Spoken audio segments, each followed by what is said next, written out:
This is a test of the City of Palatka audio system.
Good evening, everybody. We're going to begin our city commission meeting on June 22nd, 2023. Welcome, everybody, and we're going to call the meeting to order.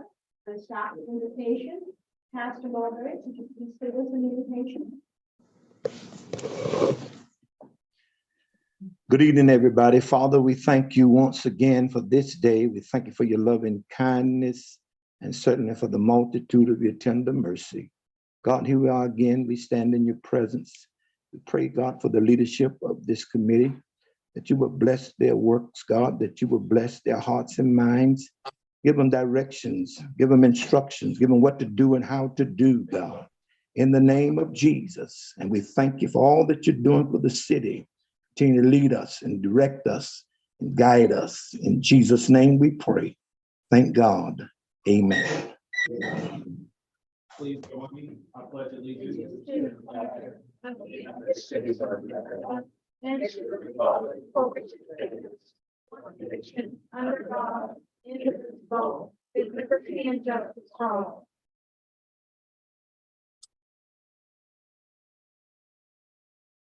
Hands roll call, please. Thank you, Madam Mayor. Commissioner Tammy McCaskill. Here. Commissioner Justin Campbell. Present. Commissioner Will Jones. Present. Commissioner Rufus Borum. Present. Mayor Robbie Correa. Present. All members present and accounted for. We have a quorum. Thank you. Has everybody had an opportunity to read the minutes from May 25th for our regular meeting? June 5th, this was the follow workshop. Have a motion? Second. Okay, all in favor? Aye. Any other decisions? Hey, Nay. one.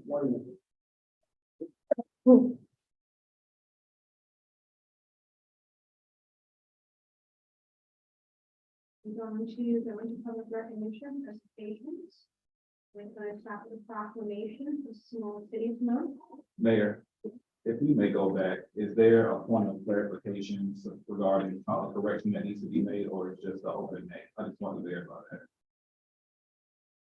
Clarification, just the way it's written. Just not. Which meeting is this first of all? The last, The special call or the regular meeting? the meeting was May 25th. So that's the regular meeting. Okay, what was the 22nd? Or this.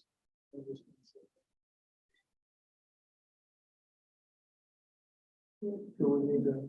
The only reason I asked, I didn't know if there was a correction that needed to be made, that it needed to be noted, but if it's the made, I don't have a problem with that. I just to verify that there was no correction that needed to be made.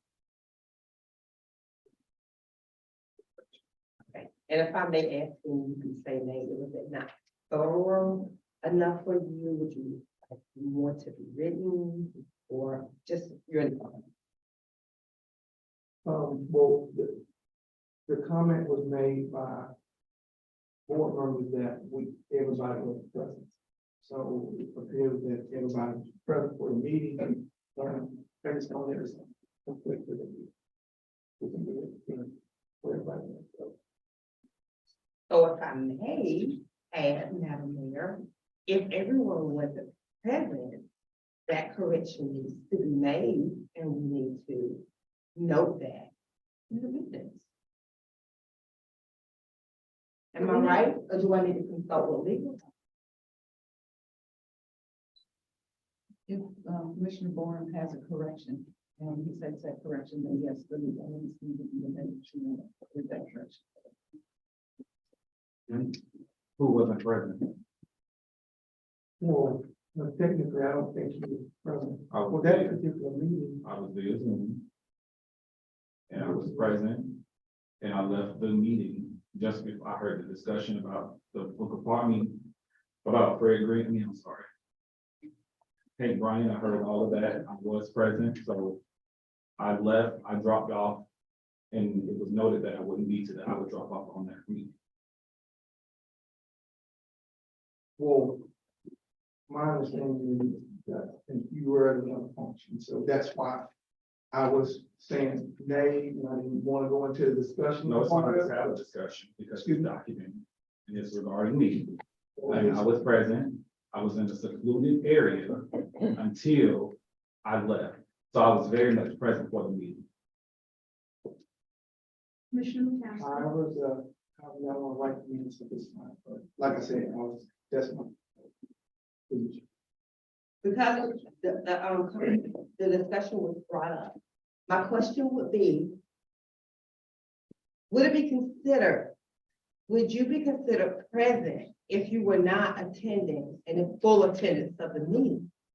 I need clarification for this before we move forward with approving the minutes of the meeting.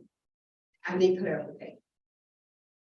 No, I think this is a combination. And there's a number of things that we were putting on that was pretty significant that we had to vote on. There was no votes, and we had someone, commissioner made a comment on the, that we didn't have everybody contributing to the meeting. Ms. Okay. Thomas, could you give us an opinion on whether full attendance is required? Attendance, as far as quorum, must be present. The requisite number of commissioners must In be person. present in person in the chambers in order to establish quorum. However, presence can also be established by telecommunication, as long as you have a quorum in the chambers. Okay, Dennis. Go ahead. I'm the commissioner that said in the meeting that we were at a vote and we tried to get Commissioner Campbell online and he was not there.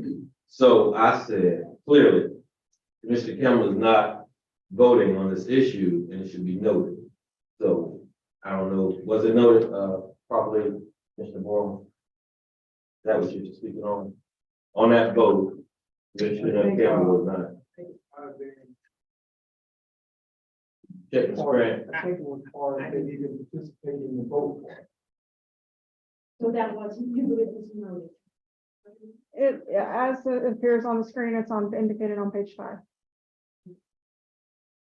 Also, if I may, his telecommunications technology presence is noted on page 1. Thank you. Does anybody else have anything to speak about? Thank you. We will move on to public recognition presentations, a proclamation for Small Cities Month, Ms. France. Thank you very kindly, Madam Mayor.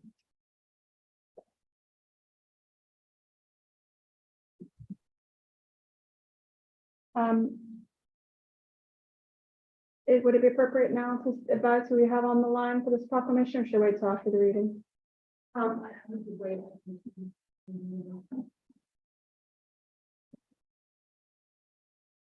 Roberta M. Correa, Mayor of the City of Palatka, together with the members of the Palatka City Commission, do hereby proclaim the month of June 2023 as Small Cities Month in the City of Palatka. And we encourage our federal and state leaders, Congress, organizations, businesses, and all citizens to recognize this event and to work together this month throughout the year to invest in small cities and towns to the betterment of the lives of all citizens. In witness whereof, I hereunto set my hand and cause to be affixed the official seal of the City of Palatka this 22nd day of June, year of our Lord, 2023. So moved. Second. All in favor? Aye. Any opposition? Okay. And we have somebody. Thank you, Madam Mayor. Allow me to introduce the CEO of the National League of Cities, Mr. Clarence Anthony. Hi, Mr. Anthony, welcome.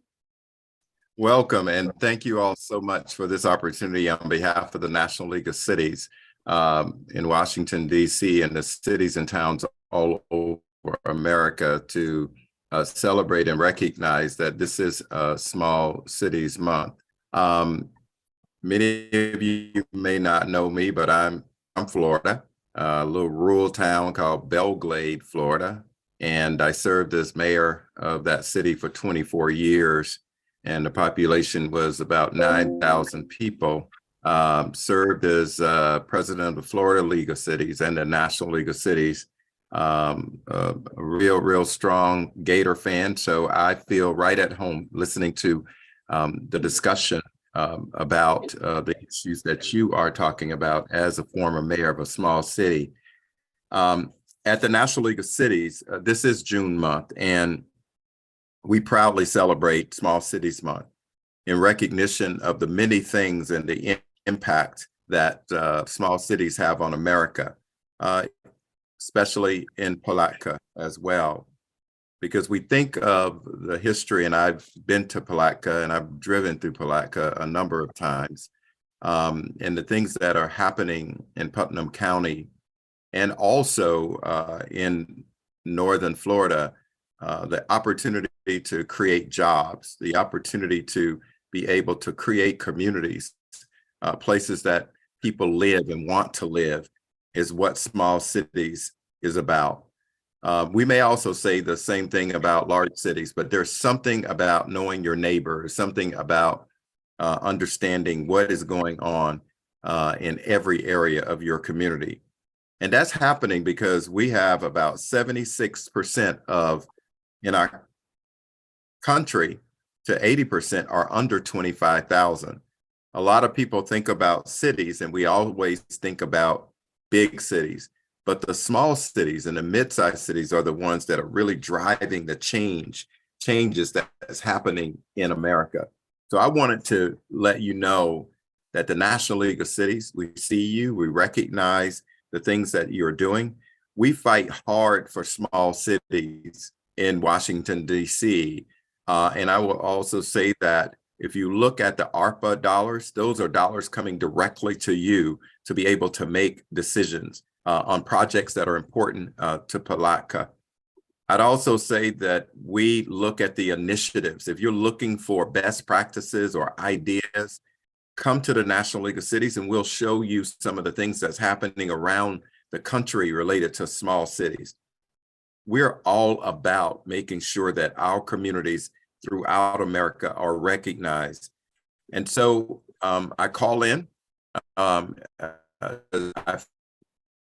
felt that I'm at home in Palatka. I felt like I really miss Florida.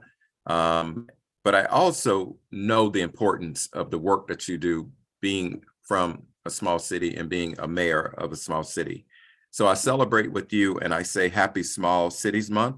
And we're so happy to have Palatka along with many other small cities as value members of our network. And I hope that you will stay involved in the National League of Cities because Palatka has a real history of being involved beyond the municipal geographic boundaries of your community. I've run into Mary Lawson Brown for years and years, and you guys know who that is, of course, at the Florida as well as the National League of Cities and other members of NLC and the Florida League of Cities. So have a great rest of the meeting. Anything I can do at the National League of Cities to bring resources and ideas of what's going on the various issues that you're facing, please do not hesitate to reach out to the National League of Cities, and we can be there for you. So thank you all so much and for having me this evening to just say, and let's celebrate who we are, the impact we have within our communities. Thank you, Mayor and members of the commission. Thank you so much. It was an honor. Have a great evening. Thank you. You too. The next proclamation is from Pride Month. Ms. Krantz. Thank you, Madam Mayor. Roberta M. Correa, Mayor of the City of Palatka, together with the members of the Palatka City Commission, hereby endorse and proclaim the month of June 2023 as Pride Month in support of the LGBTQI+ community. We urge our citizens to raise the rainbow flag in recognition of all LGBTQI+ residents whose influential and lasting contributions to our neighborhoods make the City of Palatka a vibrant community in which to live, work, and visit, and in celebration of the pride that powers the movement for the LGBTQI+ rights. In witness whereof, I adhere and to set my hand and cause to be affixed the official seal of the City of Palatka this 22nd day in the year of our Lord 2023. So moved. Second. Second. All in favor? Aye. Aye. Any opposition? Thank you. Is there anybody here who sees the proclamation?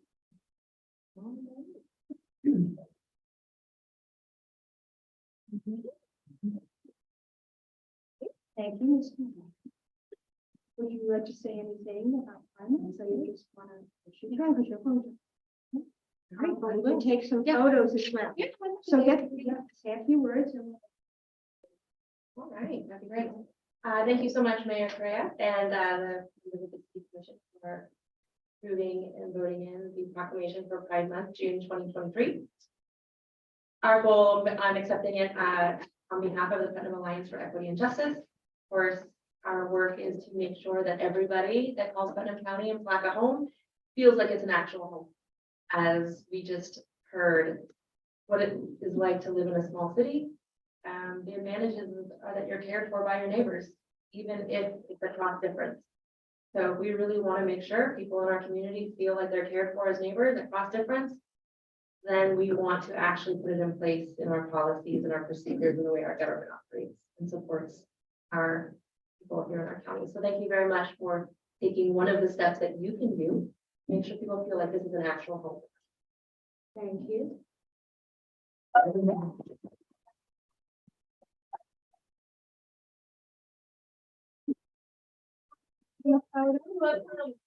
Take some pictures.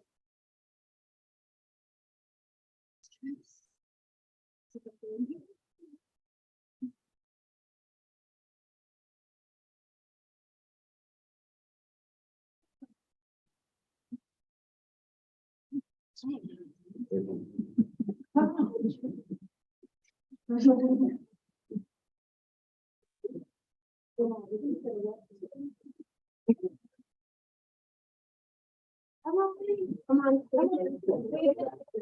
Get close. You're dead close. You're dead close. All people.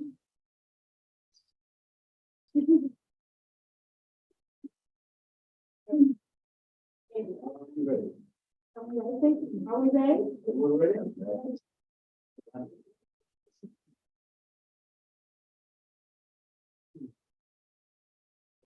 Thank you.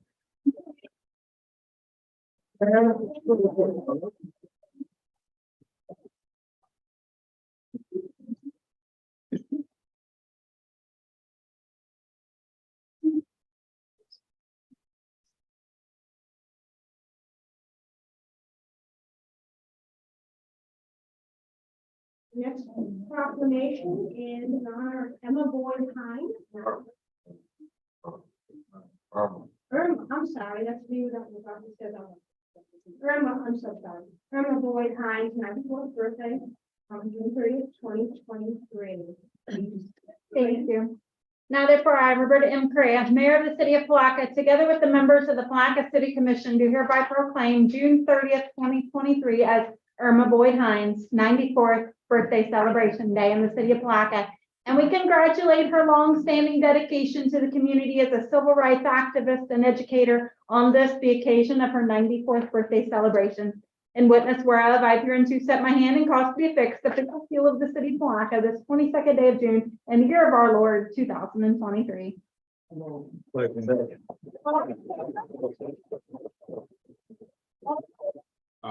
Any opposition? Thank you. Reverend Glad, are you giving the question? And if you'd like to say anything, words. Good evening to each of you in your respective places.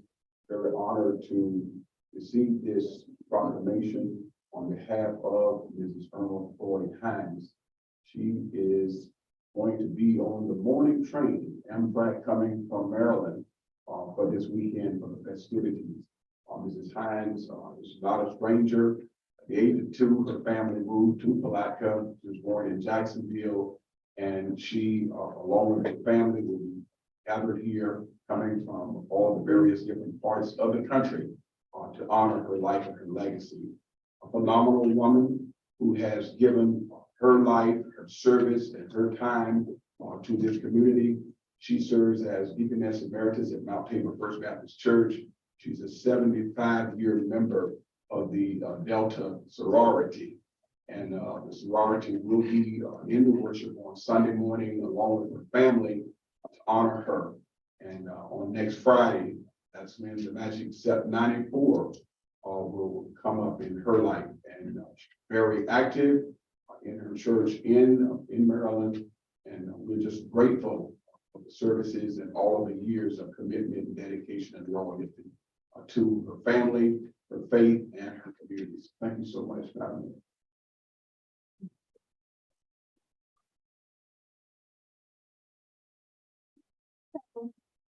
Ms. Hines.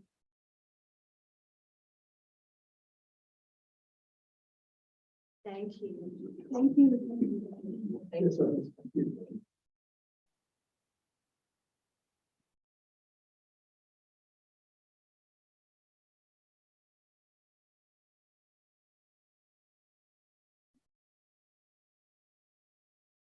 Before we go to the next agenda item, there's been a request to adjust the agenda and move the public hearing.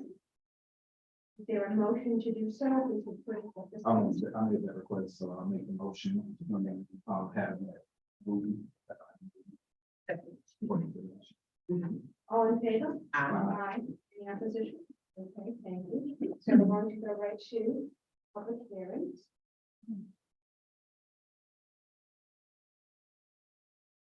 Ms. Grant?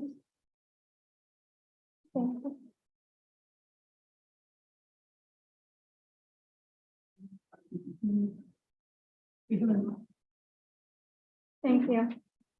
Brought to you for second reading for adoption is ordinance number 2023-13, an ordinance of the city of Palatka, Florida, providing that the future land use map of the adopted comprehensive plan be amended with respect to the following parcel of land greater than 50 acres in size from city of Palatka industrial I&D, residential low RL, and commercial com to the city of Palatka recreational ret for the following property: 121 Crystal Cove Road, Palatka, Florida 32177. Palatka Stinwell Suburban Farms, map book 2, page 39, lot 11, official records book 548, page 1387, plus ordinance for city annexation, official records book 559, page 1073, official records 586, page 1189, subject to the easement map sheet 37E, parcel number 37092640. 00600110, contiguous to the boundaries of the city of Palatka, providing for severability, providing for scrivener's errors, and providing for an effective date. Ms. Walsh?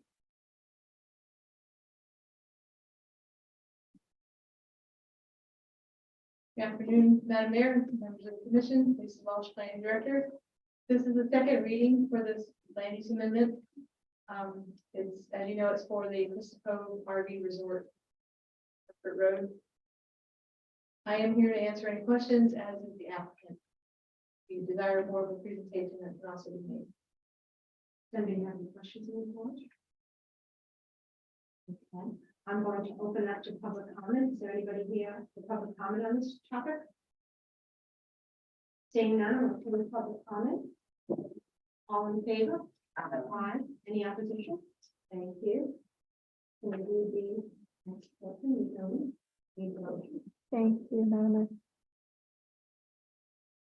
Again, brought to you for second reading, and this is the adoption hearing for ordinance number 2023-14. An ordinance of the city of Palatka, Florida, providing that the physical zoning map of the city of Palatka, Florida be amended from the city of Palatka Industrial Light M1, Central Commercial C3, and Multiple Family R3 to the city of Palatka Plan Unit Development Recreation Open Space PUD ROS for the following property: 121 Crystal Cove Road, Palatka, Florida 32177. Palatka Stinwell Suburban Farms, map book 2, page 39, lot 11, official records 548, page 1387. Plus ordinance for city annexation, official records 559, page 1073, official records 586, page 1189, subject to the easement at map sheet 37E, parcel number 3709264000600110, providing for severability, providing for scrivener's errors, and providing for an effective date. So, Ms. Walsh?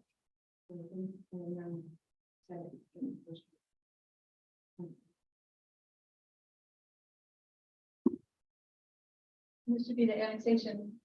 Right, so it's actually, I'm sorry, it's not an annexation, it's already in the city. So it's a land use and there's zoning.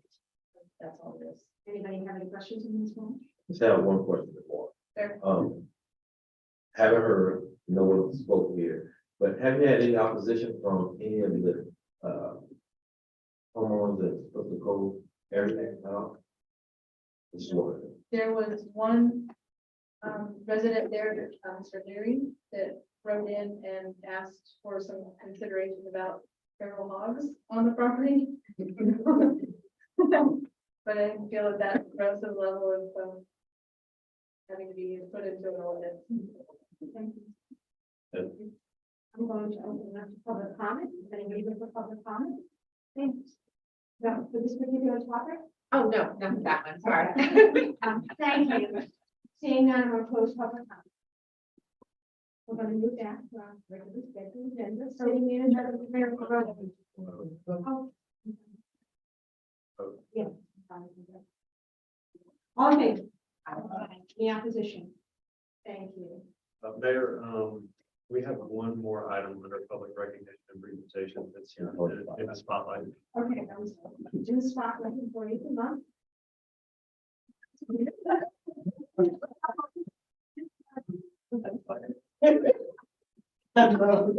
Thank you, Madam Mayor, Commissioners. Once again, it's a privilege and an honor to stand before you all and recognize our employees. We found that this particular in the spotlight, to recognize our employees for outstanding job performances has gone over very well with the city. To know that either supervisors or their coworkers are taking the time to recognize their ability and what they're performing. So this month, we'd like to recognize from our water and sewer, Mr. Aaron Curry. Yeah.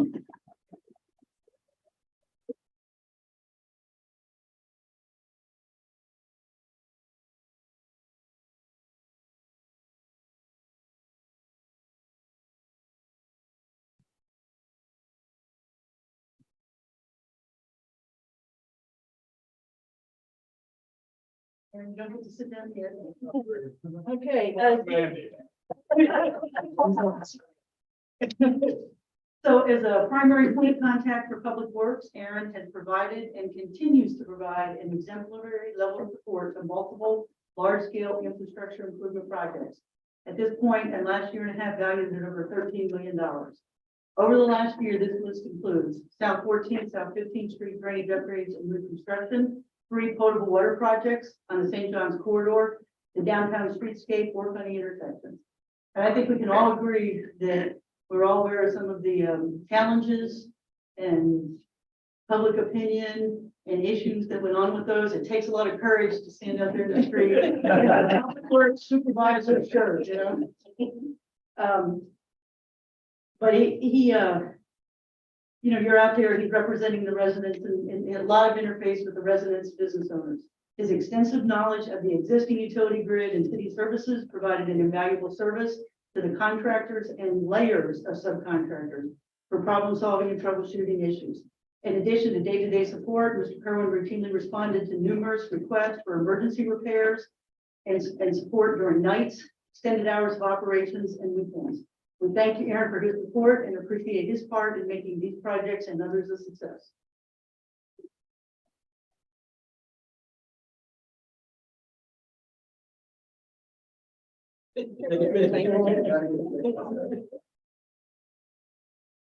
Dale, come on up. I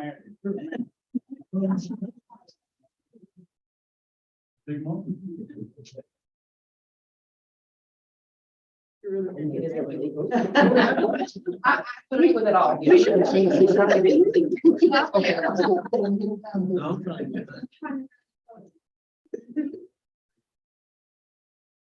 One more. Thank you.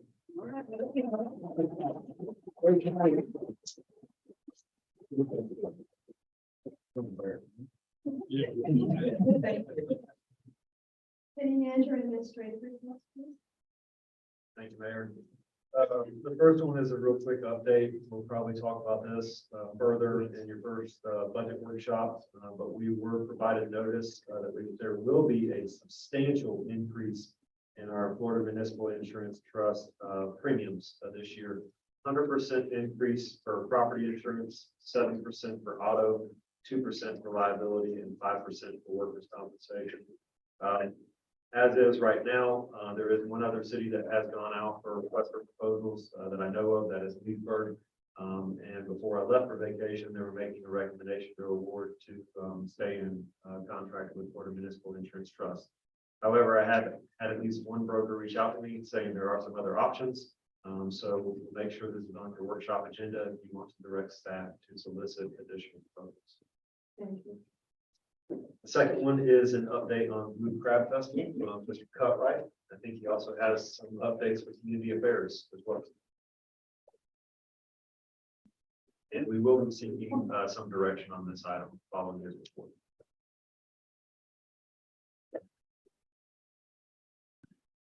Well, I know on the agenda it said blue crab, and I took opportunity to steal the spotlight. I like the community affairs, so bear with me on that. Does he only get 3 minutes? Yeah. I get 3 minutes, I'm just pull up the screen now. Okay. The community affairs, we had a chance to, okay. I was gonna say next slide, but okay. Just want to highlight some of the things we've been going on because sometimes it goes unnoticed. So, the community affairs, our Black program, you know, we had a meeting at the Price One Center a couple months ago. We had a good attendance. We had about 75 people show up to the meeting, and a lot of good questions was asked and answered, I hope. Since then, we have narrowed down several properties that we're going to start the first phase of the Black program, initiatives with the babies stuff that we need to kind of start driving the city into the right direction. The code enforcement, as of right now, closing cases, 2 to 5 cases through voluntary compliance per month. If you don't know too much about code enforcement, that is great. When people are coming and complying on their own, we want everyone to continue to do that. We perform about an average about 50 lead searches per month. Taking 10 cases to the special manager every month. If you'll ever come into my office, you'll see my board in my office. We got cases all the way out to October right now. And so far, and I know y'all like to hear this, we have collected a little money to help us with the eviction process. So we'll take about 33,000 as of right now, and we have another 15,000 out that need to be collected. Our youth programs here, as of Monday, we have a soccer program starting Monday. Got 50 kids signing up, 16. We have one of the wonderful commissioners as a coach. I'm not gonna call him out, but he got on a little shirt. Call my name. He got on a little shirt. Mr. Campbell is one of our coaches. Look forward to hope with the weather. There's I hope cooperating. Let's have a great season here. We actually partnered with the Palatka Police Athletic League on Tuesday, the 27th, to do a home party over at the Calvary Missionary Baptist Church with the Black Athletic League camp. Please come. It's actually a city event. We actually need everybody to come, not just for Powell County kids. It's for everybody in the city. What kind of? It'll be from 3 to 5. You're out of school.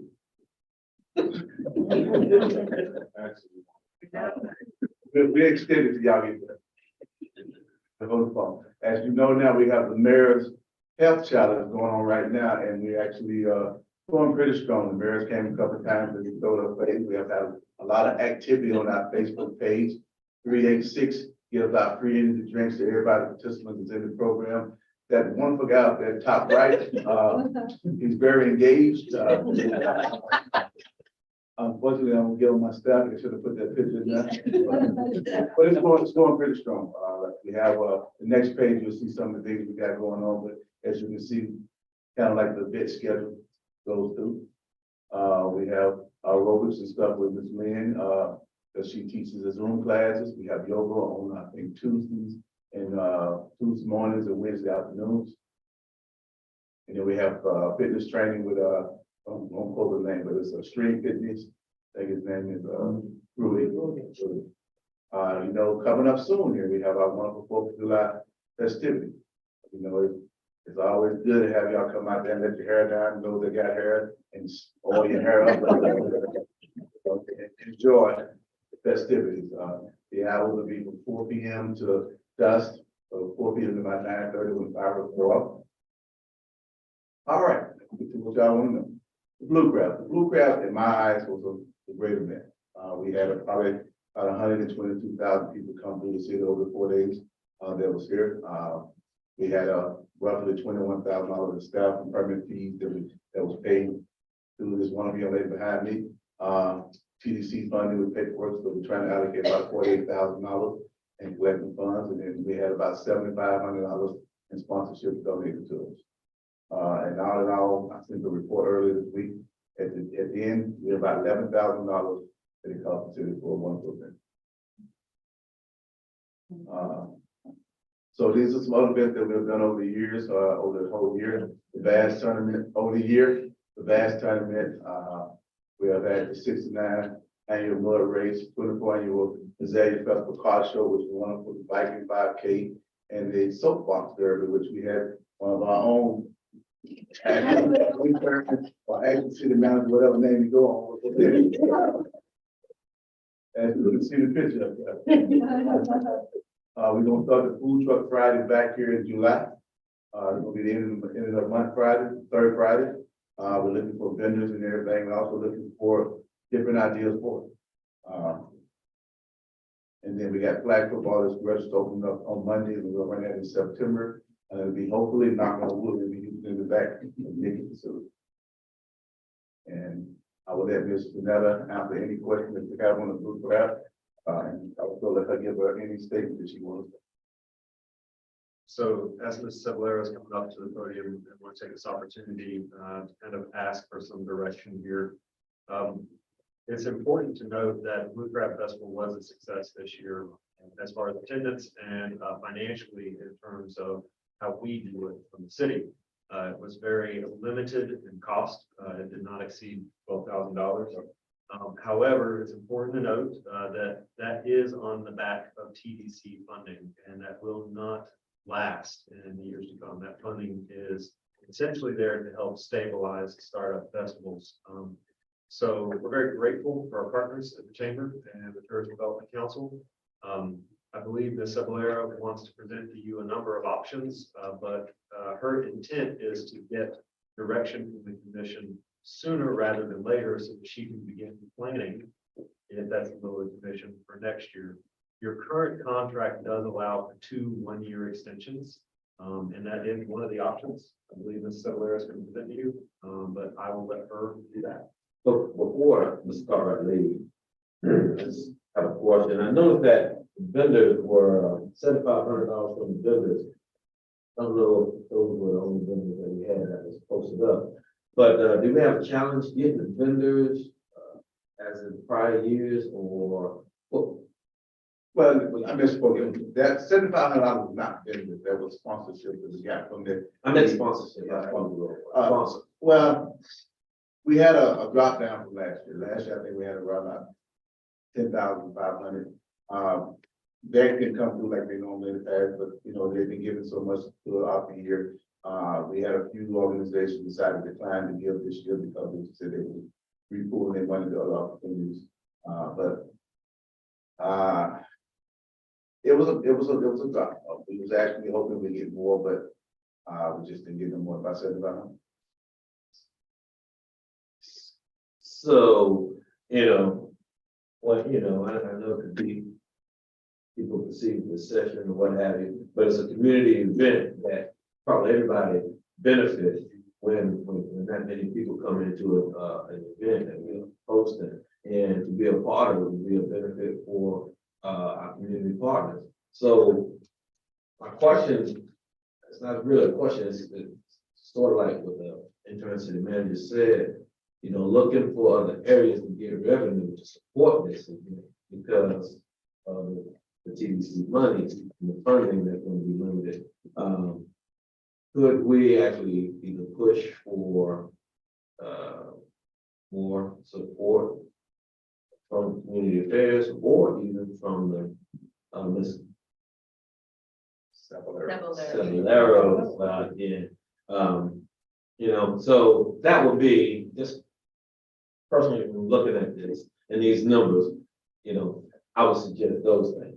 Okay, to answer your question, I think once we get a better idea of what we're gonna have next year, now they give us more time to actually get out and allow people more money from the community to give us to help us out. I think with the window that we got when we made it official that we was gonna do this again, it put us in a tight window to ask everybody, so we just hit the main players that we always hit for money. And that's how we got the number. But once we reach out to more, with more time, I think we get more money to help offset some. I think the numbers that is presented, I don't know if you all remember the conversation, but some of the direction was that she was not able to reach out to some of the sponsors that we normally reach out to. And I think that possibly may have an effect on the support that we have had. So that direction came I don't want to say necessarily from the commission, but that was related to her. So that may have had an effect on the number of people, who could have gave, but did not give because of that request that was made. Yes, and to piggyback on that, I didn't want to bring that up, but yeah, that was stated, that was stated, but it was not directly saying that was the reason why they didn't want to give.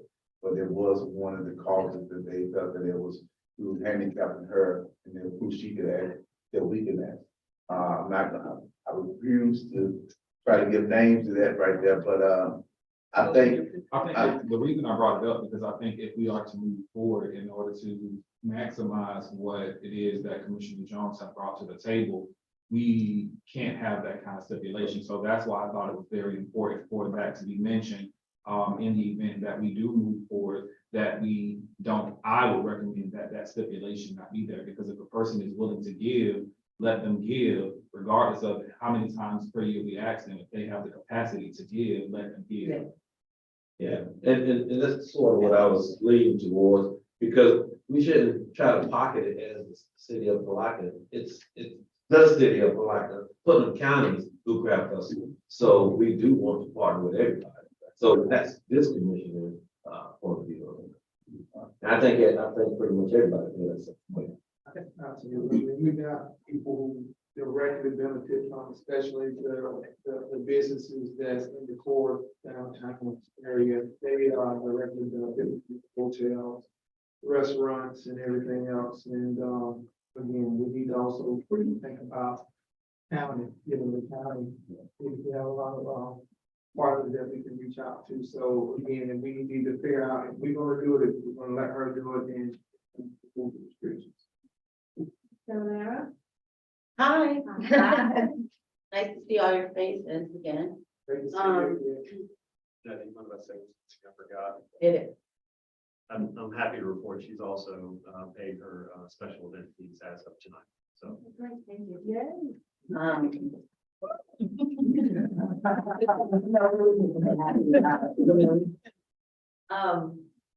No, we had a blast. Thank you so much. We had another great year, incident-free year. I felt a very positive representation of everybody in the community. Historic Sunday night turnout. The turnout on Sunday night kind of blew me away. And when we had our after action with Public Works and Parks and Rec, I do want to thank everybody, because there's nobody more than me that knows how many people's efforts go into creating a cohesive event. It's a massive undertaking. So, you know, I appreciate everybody showing up and participating in the event, whatever way you did. This year was a little bit of a challenge. The first year we approached this as a partnership, and we had a very limited time frame. We had 70 days, and we learned a lot. We didn't have any historic data to go from the first year. This year, having done it for 1 year, we were able to really renegotiate line items on that original budget, bring a lot of costs down, order merchandise more appropriately, allocate security efforts more appropriately. And I felt like our project management was much more cohesive and linear over the course of the 3 days. Part of that is because the city staff was able to help us and was there, every step of the way. So we are more than glad to pay the city staff. As far as the sponsorship goes, when we approached the second year as the city being a sponsor, there was a sponsorship, but there were sort of strings attached, with that sponsorship. And part of those strings were, you can't contact certain sponsors that have historically sponsored things. You can't apply for TDC funding, which instead of adding that to the event, it recouped the cost of the sponsorship. Some of those things, I think that as an event company, we are very equipped to handle. One of them being writing to sponsors and meeting with sponsors and getting people invested in our projects. I think maybe we did leave some money on the table by splitting the difference and having not one uniform effort. I think that moving forward, the best way, I've kind of gamed it out now from every angle to try to see, you know, how it makes sense for you, how it makes sense for me.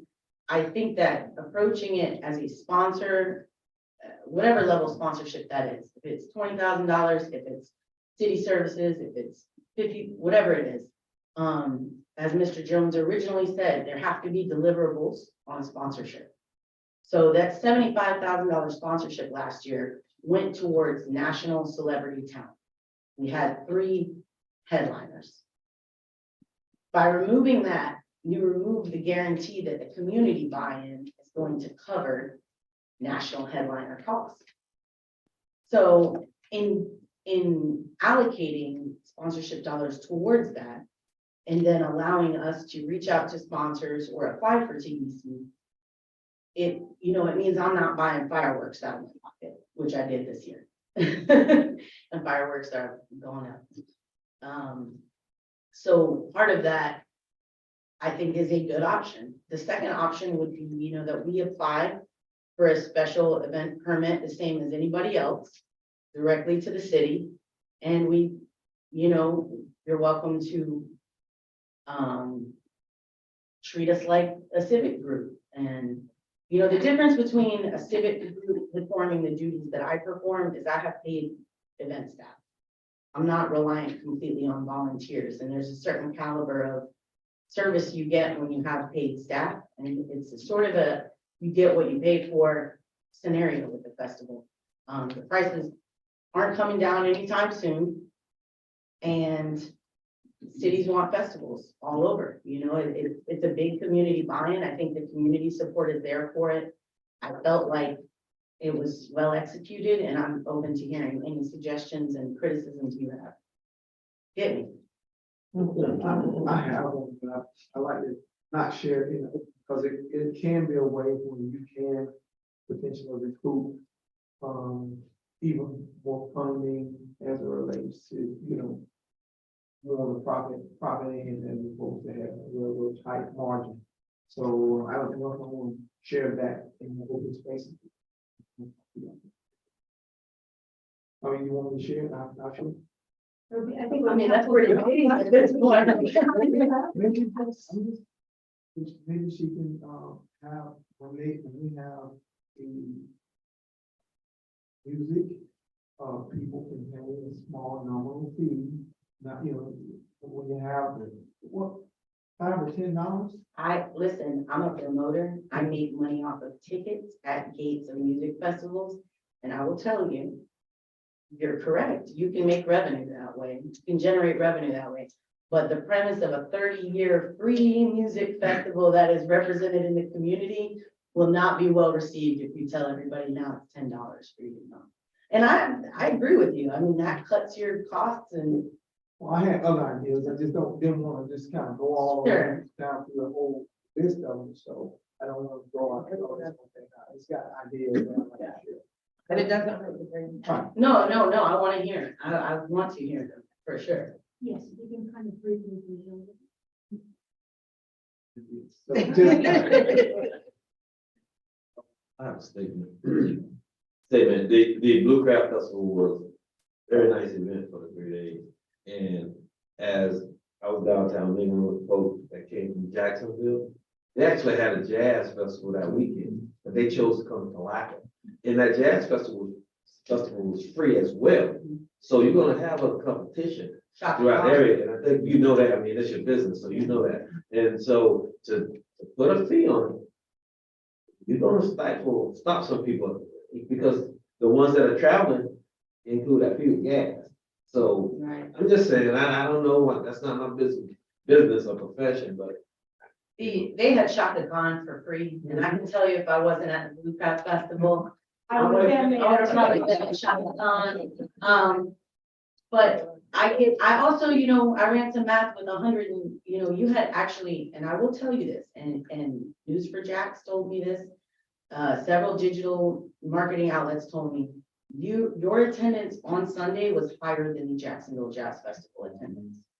And So, And one of the things I want to bring up, the different flavors to that. First, the Sunday was phenomenal. It was amazing. yeah. I really, and there's no way to put a price tag on a positive.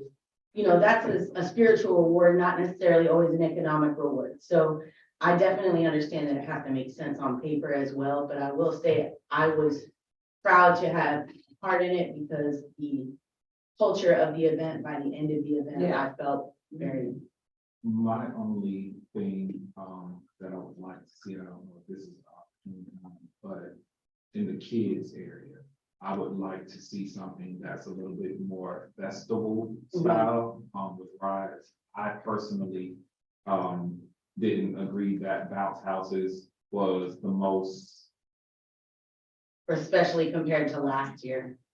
correct. And I Right. think a lot of, and I got tagged in, various posts. And I think the community was, if I had to say something that was negative, only thing, there really wasn't anything for the kids to do. So I would definitely love to bring that component. And for Back. the teen, I think the kids too, not like the 3 to 5-year-old Right. age group, the Right. 10 to 15-year-old age group where you're gonna distract them also from getting into trouble over the weekend. Correct. So it's a good positive thing to have on there.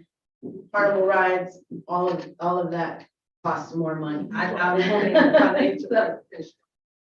It costs, I mean, I It's worth it. understand that, but I just didn't feel, I feel like even with that area, it just was not worth what I paid. Sure, And so I know the conversation, that was conversation.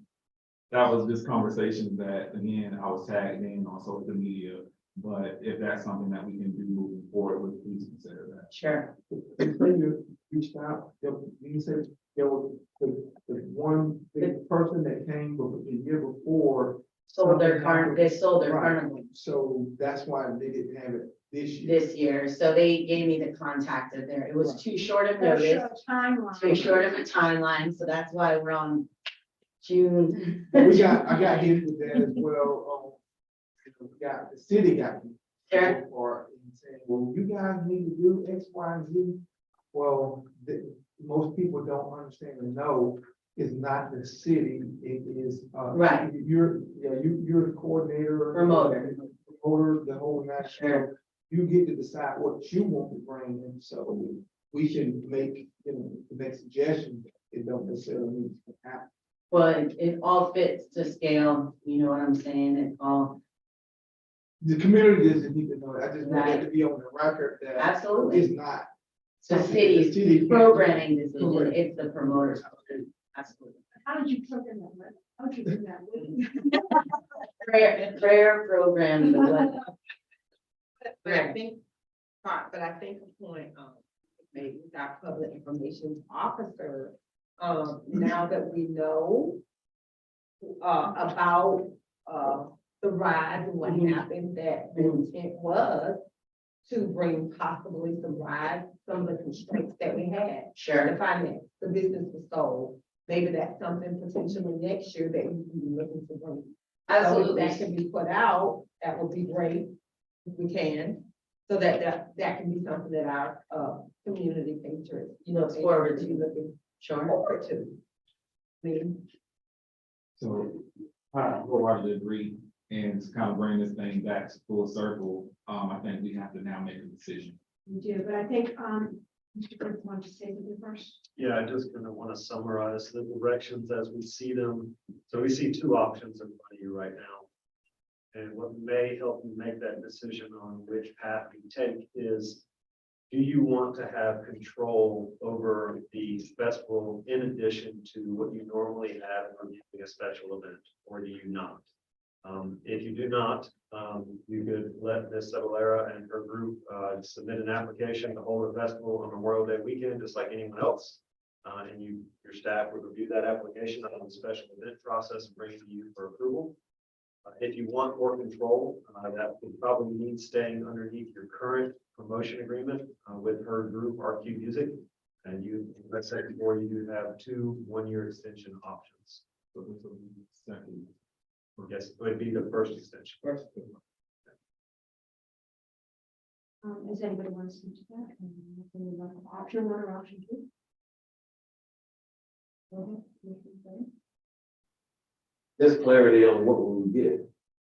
What's, So the two options, let's talk about the pros and the cons. So, and I want to hear this from city manager, so that we can have some clarity versus going in blind, making that decision. Good point, Jones, but let's talk about the options first and then the pros and the cons. Is that okay? Right, but I know the city manager already looked at it, so we kind of like shortcut the meeting.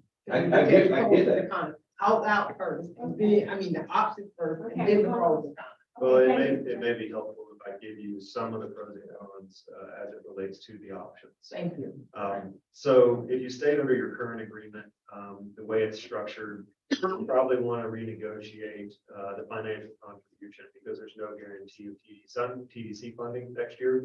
And we did get very lucky this year. So you had the credit for some of the product that we had already that she raised us, I think it was a little over $11,900.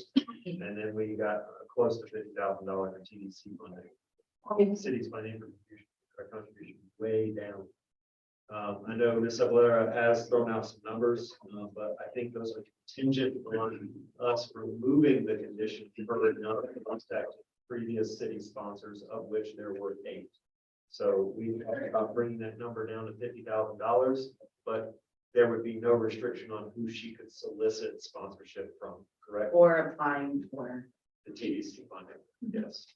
and the deliverable on that would then be, Mr. Jones, national talent. So this, you would still have the celebrity headliner. The renewal, would include 5 VIP passes for her commissioner. All access, she doesn't need. that's okay. We don't. I like, yeah, I want to be up there. And then, well, some people use the study as well, and then an allocation, to the city staff as well for, passes within the event. And then the marketing, the city of Palatka logo as a title and, presenting sponsor of the festival. That's all options. That's all option one. And that's under your current agreement. Correct. Option 2 would be letting her group submit a special events application. The city could elect to be a sponsor if they solicit a sponsorship from the city, but we would be under no control. And there would be no, it wouldn't say city of Palatka, essentially. It would be just, it would be essentially divesting yourself of the event. I would be paying the fee. And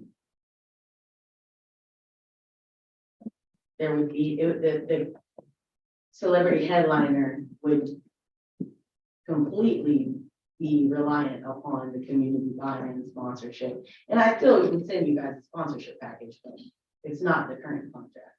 So it would be a new arrangement. The question could be that the option, the 50,000, that normally goes toward the headliners, different ones of that nature. So without that funding, then that could change The caliber of the the caliber of the, and then we're also looking at, maybe not getting a number of our, well, TDC maybe going away. I don't know what's, what's the confidence rate that the TDC funding will be going away? Is it for next year, the year after? It's just a question mark on the other. There's no way of telling. And either way, it would be me applying for it. So that would be my risk, essentially.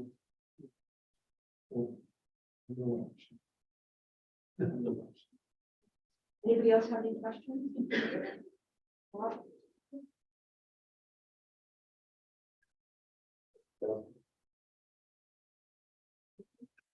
So we heard option 1 and option 2. I would like to proceed. I like option. I'll make a motion that we follow the make a motion that we move forward with option. Second. Okay, motion is second. All in favor? Aye. Anybody in opposition? Me, nay.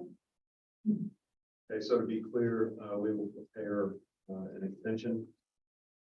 How much longer are you with us? Outlining, those details and bring it back to you on July 22nd. Thank you. Thank you. Thank you. Thank you. Going to open the floor up to public comments. Is there anybody here for general public comments? I have 2 comment cards that were submitted. I have Ms. Kitchens. I'm sorry. Lynn Robinson. Oh, thank you. Madam Mayor. Please give your name and address. Yes, ma'am. 3 minutes. Yes, ma'am. My name is Lynn Robertson. I live at 14 South Market Street. And I'm here once again to speak about the distressing traffic problem that we have on Quill in South Nine. The last time I spoke to you all was this March. Since then, I have witnessed 3 accidents on my corner. 3, okay? One was a motorcycle. The guy skidded all the way to Larry Booton's house. I had company then. They were appalled. Larry Beaton saw an accident that I missed. And he was upset by that as well.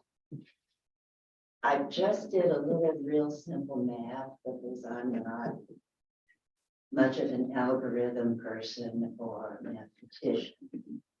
And last time I spoke to you, I reported that there were 294 reported accidents between 2018 and 2022 on the 3 miles that the 2003 Palatka ordinance specified should be diverted. Okay, I gave the commissioners and the mayor a picture of a 4-car.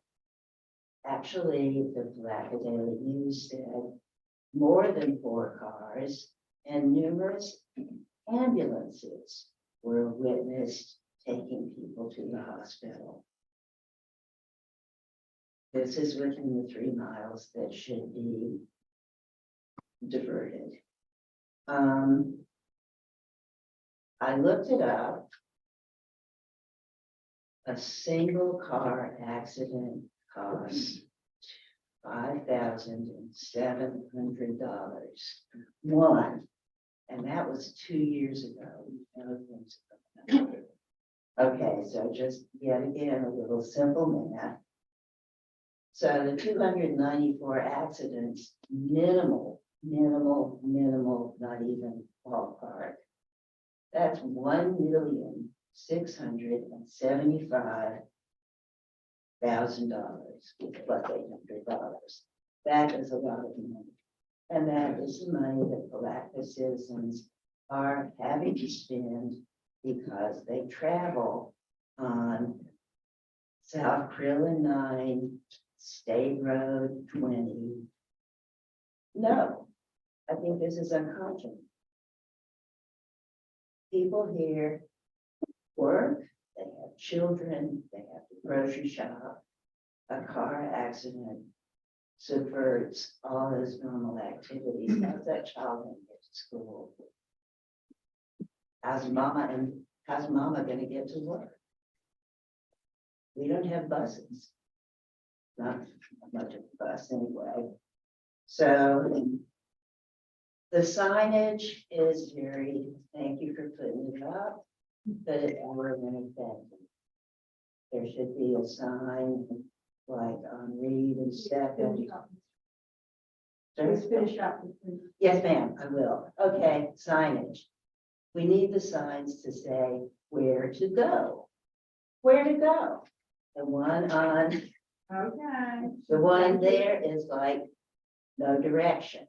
We need 2 signs with specific directions.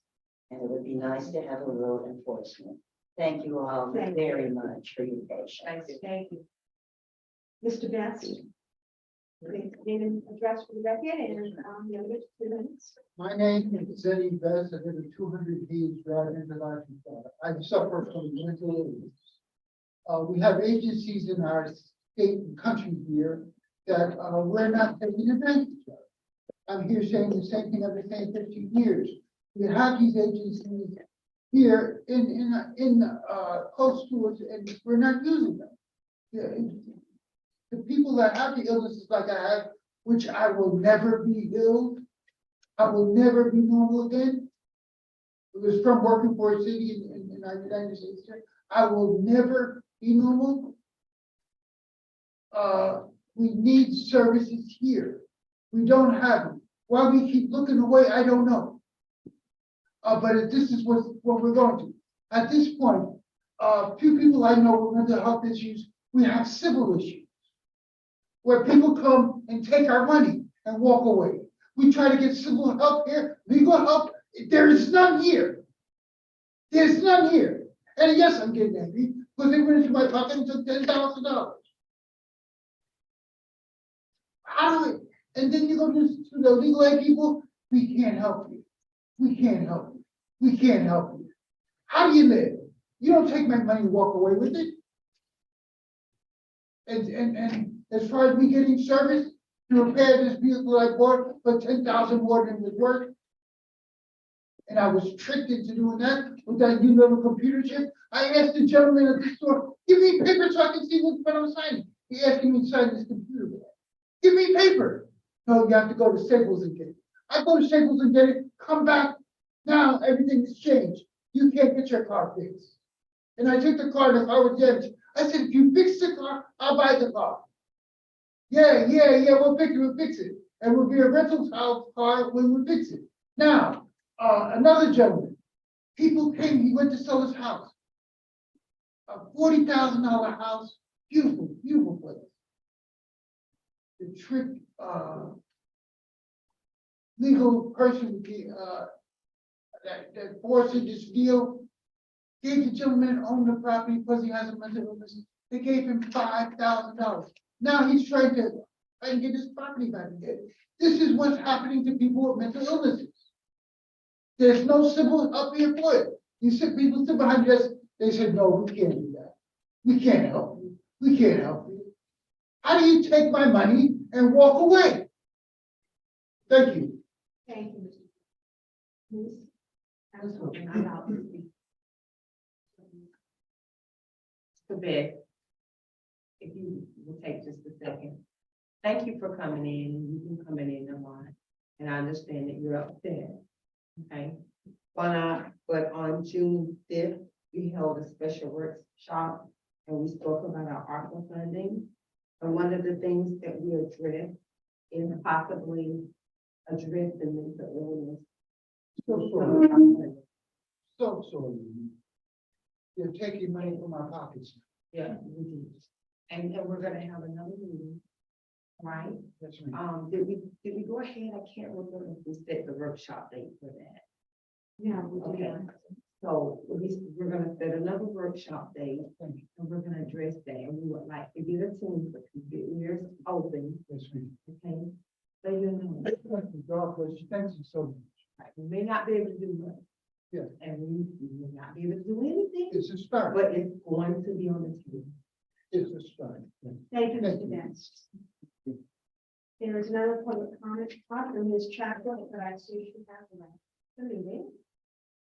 And the others are specific to agenda items. So anybody else here for public comment? Seeing none, we're going to close public comment. We're going to move on to the consent agenda. Does anybody have any items to put on the consent agenda?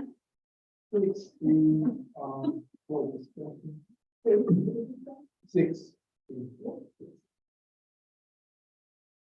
Anything else?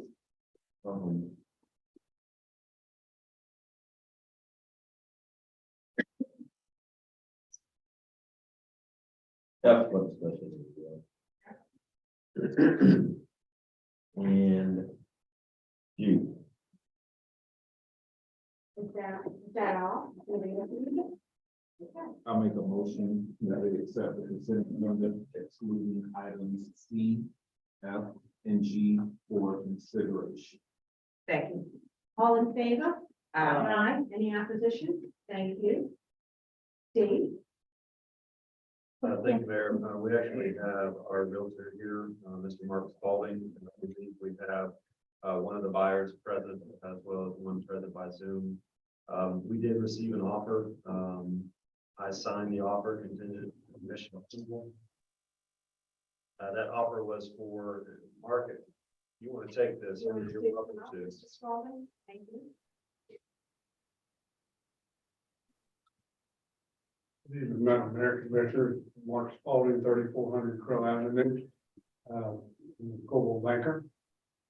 And this is the property. You'll be going to the terms of the contract. Happy to do so. Mrs. Siegel is here in the audience, as Jonathan has mentioned. Mr. Siegel by Zoom. Property is currently on the market for $225. I have been asking for several months for a reduction in that list price, even with Mr. Holmes a couple, 2 or 3 months ago. We've been discussing. The offer on the table tonight, that has been signed with on your approval is for $155,000 cash, with some contingencies. It can be met with the historical committee to make sure they're happy with that. Closing date.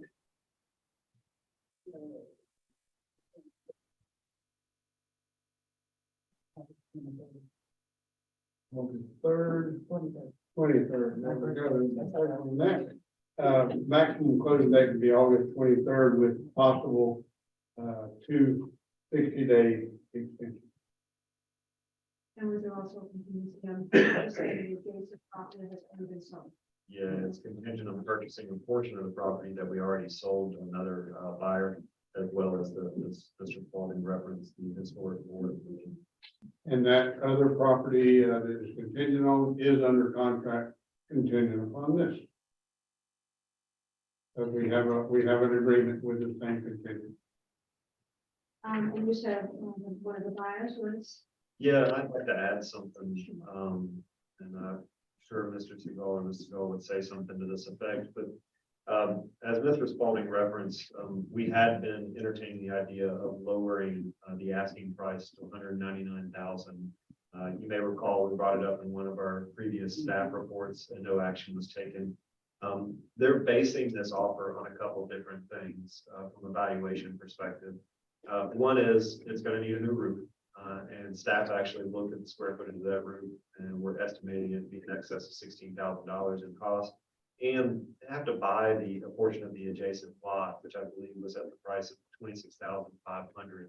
So the reason they're at the 155 is because of those specific conditions. We believe this is a fair offer and staff is recommending. Thank you. One correction, John, the 25. Thank you. Is either Mr. or Mrs. Siegel want to speak? While she's on her way up to the podium, if I may interject, one thing that's become very interesting, and they're very much aware of. The property is listed in the tax assessor's information as a classification that was being used on January 1 of this year, which is commercial use. To get residential insurance, you have to be residential use. So that has become somewhat of a stickler. And I'm not sure that anybody else could take that home. We have Mr. Tim Parker has agreed to write a letter stating what the commission had previously done as far as zoning and all that, but it's still going to be a struggle to get this done. And this cash offer is very important because somebody getting it financial institution probably would not allow that. But Ms. Ball, before you leave, Yes. what are the comps in that area now? I know we talked about it, you gave us evaluation. Comps Sometime ago. are all over the board. Yeah. This does not conform as a residential property, does not have a shower. And really basically the only thing. So it just depends on, there's not an answer to that, Commissioner Jones. I wish there was because it's not, we're not comparing apples to apples. This is a very, very unique situation, very unique building. And I don't have that number. I don't think I can get it. that's true.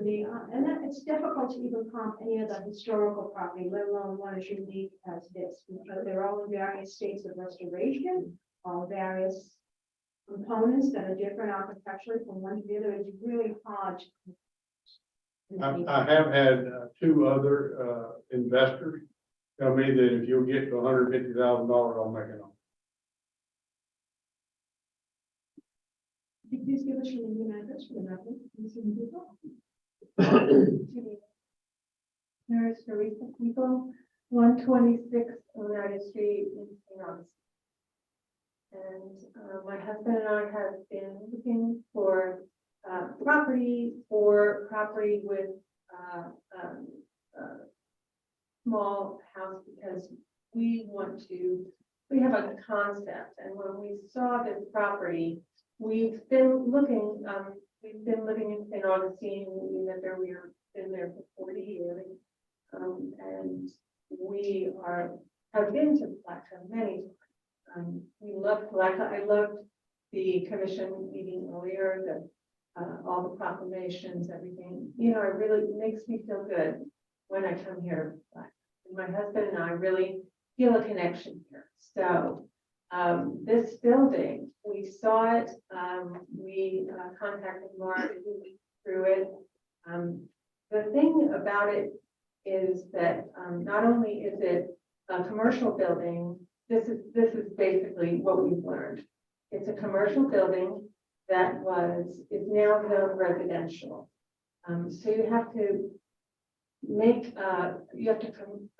comply with Florida building code. I spoke with an official in county, and he was suggesting what we needed to do. And he suggested also that we get an architect to do a before and after of what the building is now, and then it's going to have to come up for safety, we're going to have access, we're going to have rework of the electrical. It's going to be quite a task to turn it into a residence. So it's got very high fixed windows. But the thing about what we would like to do with it is that we really don't want to change the building. My husband is a sculptor. He sculpts wall hung wood sculpture primarily. JoeSpiegel.com. He does very contemporary work, but he's been working at our home. He has a home studio workshop, and he just saw that space and thought, wow, I really don't need to change anything, except of course we would make the back of the building partly the residential. We have to turn the whole building into a residential first of all. So we have an architect that we were going to work with to create what we would call a courtyard house, which would come off of that building, but it would change the building very little actually, because of the way that we wouldn't really touch the building very much. So we could even keep the mural. I did speak with Mr. Larry. He told us about the mural and he felt it was important. I don't see a reason why we couldn't keep the mural. We would, so the first phase would be to convert that building to a residential. And then we would, the reason we need that other little piece of the other property is because when we drew out what we would do, and this would of course have to go before the Historic Preservation Board for their approval. We would do that as a phase 2. So, and all of this is contingent. We would like to have a neighborhood meeting so that, because I understand this building is very important and we would like to introduce ourselves. We would like people to feel comfortable with the fact that we could do this. Very high quality. My husband and I are preservationists. We restored a building next door to us, brought it up from, it's an 1800s 2-story. My husband worked with other contractors. They completely redid this house. We didn't want to see it torn down. We had lived next to it. It was falling into disrepair. We bought it, restored it, and now a family lives there.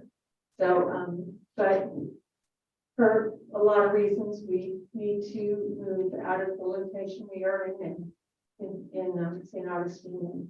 So that's kind of the story. And if you have any questions, I would like. Anybody have any questions? So thank you. I have a question for Mrs. Ball, not really, ma'am. Thank you.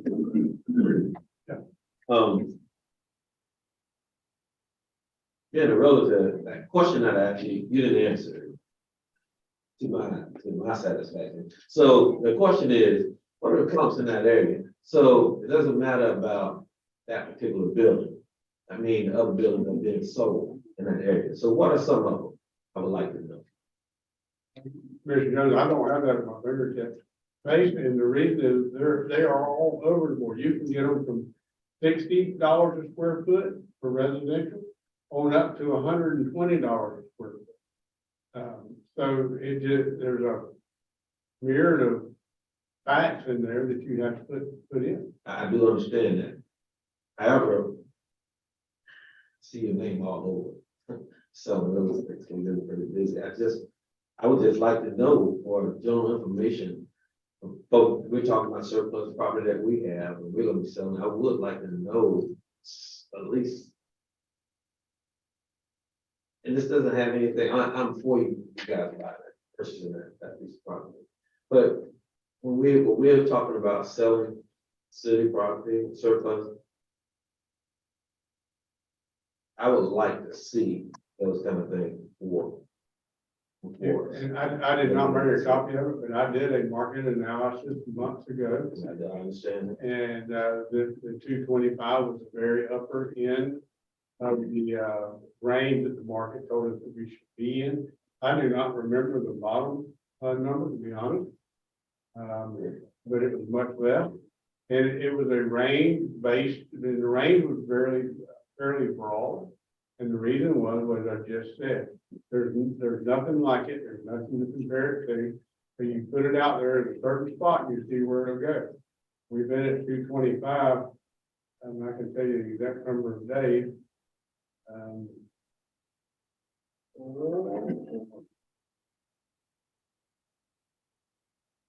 102 days. And the only offers that we had were the two that y'all have already looked at publicly. And were denied. Like I said, I had the two verbal offers at 150, and those were from very qualified people that know what they're doing and have done this kind of work before. So. And I'll tell you what's behind my question again. For the neighboring folk that have a house or property next door, and then an adjacent property sells for a lower than value, that will affect them, wouldn't it? I'm not asking your profession. No, sir, it would not.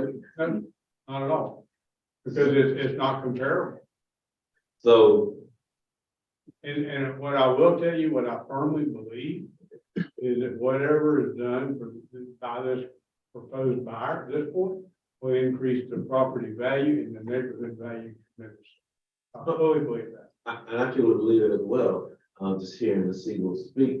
But, as the question that I have is a general question that I like to know prior to us evaluating these properties. Y'all have market analysis on file. I apologize if I'm bringing it up. There it is. Right. Okay, I thought John was looking for it. I said that into it. So, great. Good. Scroll down some. So those are relatively high in the market. Even though you can't compare the specific structure as one of these, like 802 South 15th Street property. I understand that. But it is good.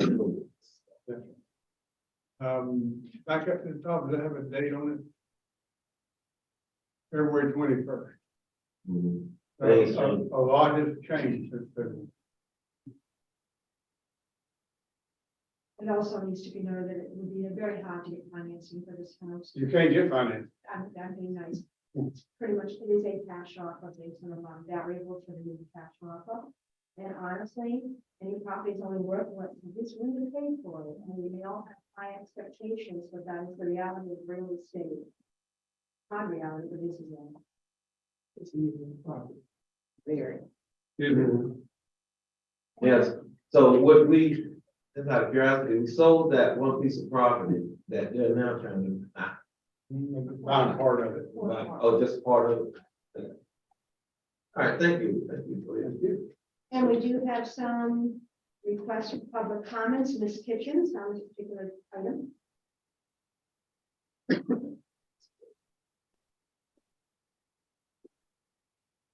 Alika Kitchens, 1027 South Thrill Street, Palatka, Florida. Really excited about what Ms. Siegel talked about doing with the property. And I would point out that if a building is considered historic, you do not have to comply with the Florida Building Code. I don't have the Florida statute number with me because I didn't know it would come up tonight.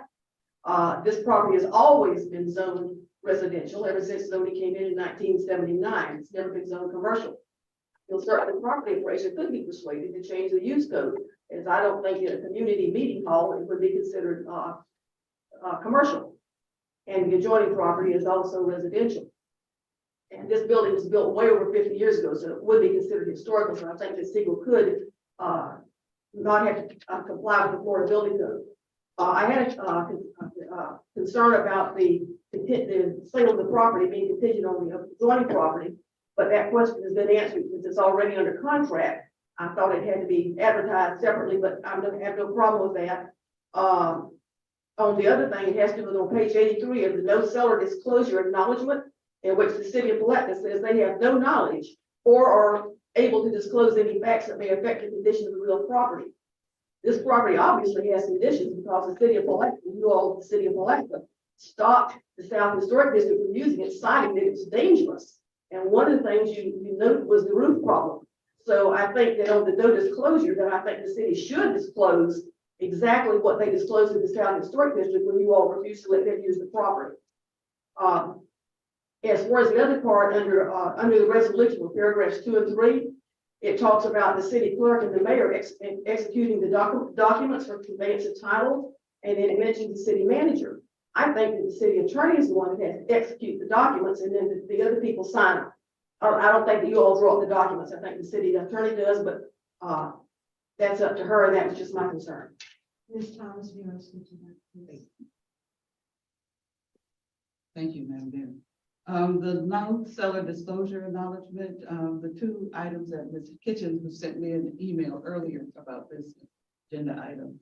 A roof leak and uneven floors are not considered dangerous conditions. And number two, the first paragraph states that they have not lived or occupied the home, and that's true. The sellers have not. City of Palatka has not occupied this home as a residential. This has been a non-residential use for many years as the South Historic District meeting. And as far as execution of the documents, you as a city commission can designate who you would like to execute the documents. Attorneys do not. We draft documents for our clients and you execute. And thank you, Ms. Thomas, for the excellent explanation. I thought execute was not the same as draft, but I needed to know. As far as the no disclosure, I understand what Ms. Thomas said, and I'm just going, wow, you all said it was dangerous, and that's why you stopped the South Historic District. That's not why we said that. We can go back and pull the We can't recorded because- meeting. We can't because I was the one who made the recommendation. The reason that we stopped it is because the use of it was not the correct use. I made the motion. We did not stop it because it was dangerous. If you want to pull it, and I'll be glad to. Because there was a code saying on it saying it's dangerous. Thank you.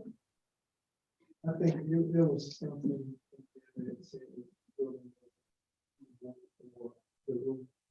I think there was language around that. Some safety concerns. Right. Thank you. We also have Mr. Meehan.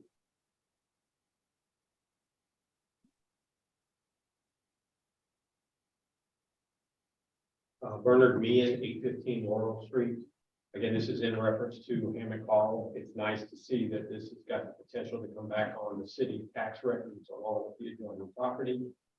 My question is, now that there is this other contingency and the property is going to be split up again, what is the plan for the property?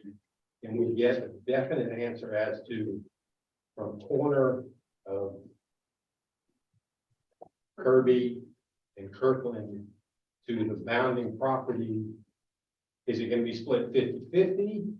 Are we talking about the property behind Hammock Hall, which used to be the L, which was gonna be that third piece of property? Am I correct in the original three pieces of property were just Hammock Hall? And then the small portion with the L behind Hammock Hall, and then the other lot adjacent to the third property. I don't think that's quite accurate, but Mr. Griffith, do you want to speak to that, please? Yes, Ms. Krantz, is there an aerial on that BPO that you had up? Second. In a moment, I think a visual will be helpful. If not, if you could just pull up GIS.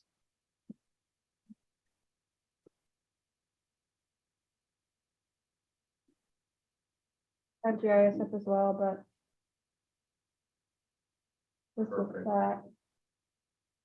Let me So it's my rotate. understanding that you see, oh, she flipped it on me, so it's gonna change how I try and describe this. Okay, so you see that dashed line right there? Yes. That's where we made the original split. So between that dashed line and the solid black line to the right, is my understanding, that's the piece of property that they're under contract to acquire from the new owner. But the original, when this was first proposed to go to sale, we talked about this portion, this was one lot. This was one lot, and Hammock Hall was the only lot. If I'm not mistaken, that's the way. Yeah. So now you're proposing all of this for the Seagulls to be purchasing? Yes. So these people will give up this portion? And they'll still end up with a conforming lot of record. Okay, I just wanted some clarification on that, because again, I stated going back, the original, when it was originally proposed, it was gonna be 3 lots, but that was the only portion of Hammock Hall, and this was a separate lot. Yeah, What was it? I thought the Hammock Hall property extended all the way to the boundary of the back property. No, there's 3 lots of record. No, that's 3 lots of Yeah. record. That's. as I'm stating, right, because that was the original lot there. Hammock Hall was just the building. This graphic is, this graphic is how we explain how we're going to market the property, not the original lots of record. Right. This was one offering and this was one offering. So what they're saying now is that they need this strip back, which was put onto that. But the strip behind Hammock Yes. Hall was always with Hammock Hall, one behind it. Yes. Yes, that's what I'm saying. It was not an L. You know what I'm saying? It just looked like an L because of the building. But that part, what was the building, right behind the building? what- That is a separate lot of record, but when we marketed it with It was Mr. right, Spalding, it was right with the building, yes. correct. I'm still confused. I am confused. Yeah, I mean, maybe someone else can help me here. Originally, it was 3 lots, but it's my understanding Hammock Hall was one lot itself, and it was just the building. It was not the adjacent side lot and the lot behind it. That was, Go ahead. I think I understand. Okay, so let me see if I can state this. When the city offered the properties for sale, it was 2. 3. No. As recommended by Mr. Spalding, it was 2. We had to go through a boundary adjustment because we had 3 lots of record. It wasn't And that's originally what this- correct. It was originally 3 because the original proposal was 225 for Hammock Hall. When it came back, That's what I'm because saying. you said the small lot was gonna be like 10,000 to 18,000. Right. Exactly right. There was a small, yeah, Okay, there and was a small. this lot here was gonna be a max of like 20 to 25. Anyway, when the city did get it divided, it was divided into 2 versus 3 lots. Okay, that's where I just wanted the clarification as to what was gonna be done and how. So while we're on, what are they getting? What are the spot ones? Look at this. If they, To the line. From here to here, assuming both deals go through. and from Kirby to the back line of the property. Yeah, okay, well, there, to there, Right. to there. Thank you. to So there. that, okay, okay, all right. Thank you. Thank you, Mr. Thank you. Ms. Roach?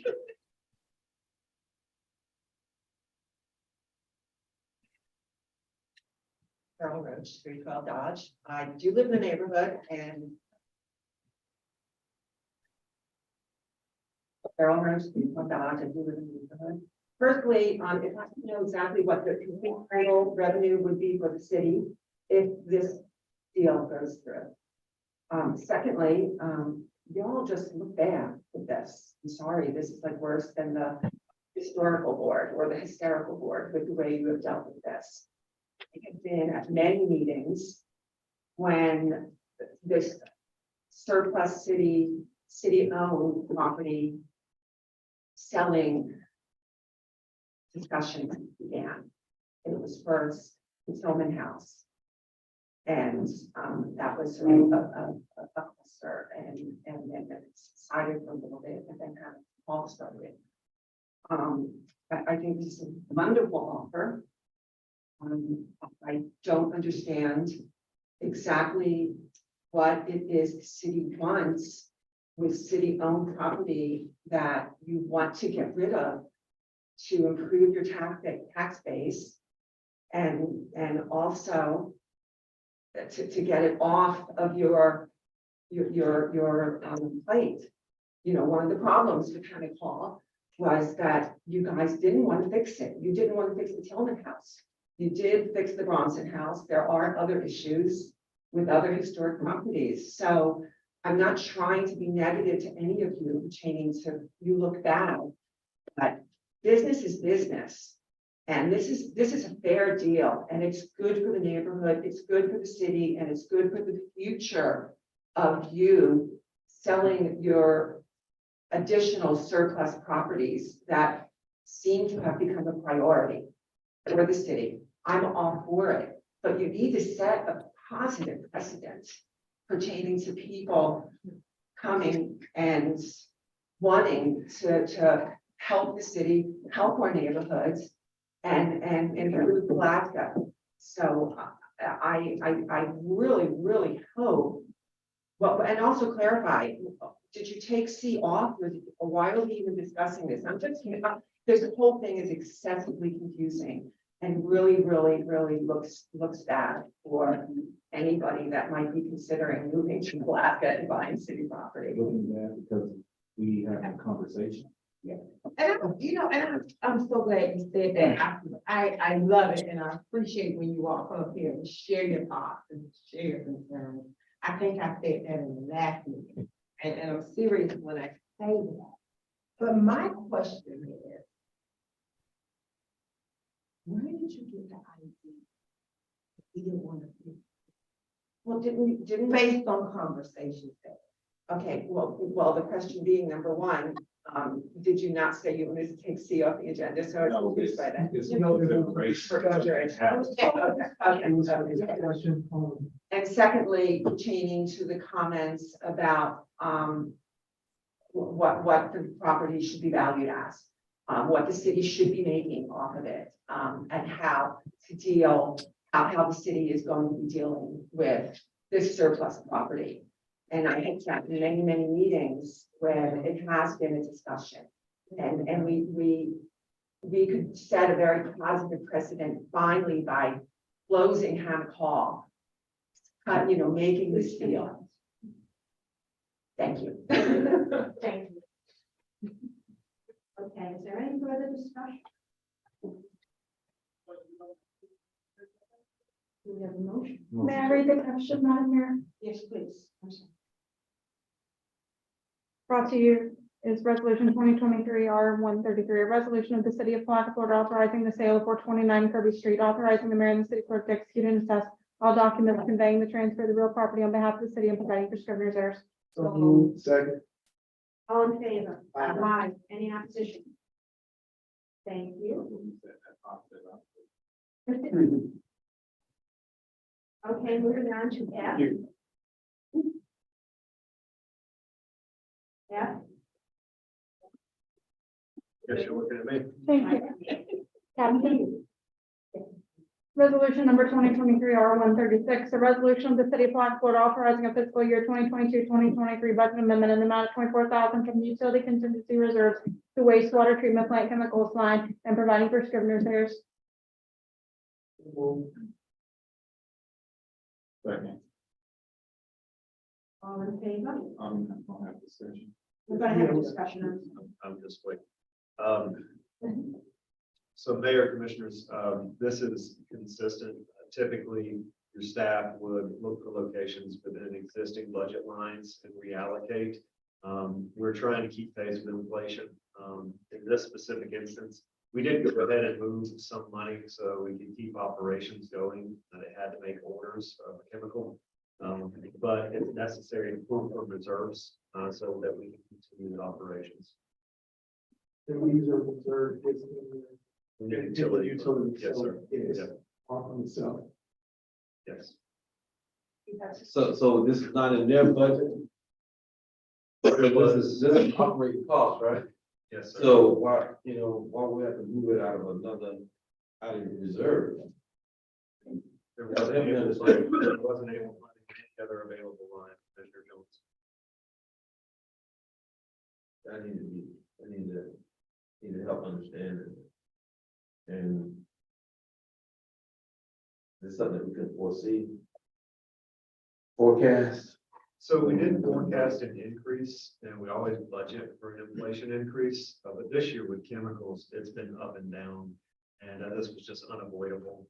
Brian has made some other adjustments throughout the year, moving things around from his equipment maintenance line and professional services. But in conversations with him, it was just inevitable that we needed to move it from reserves. It doesn't have a huge impact on your reserve balance for the utility fund. It's only 24,000. So our recommendation is to approve it.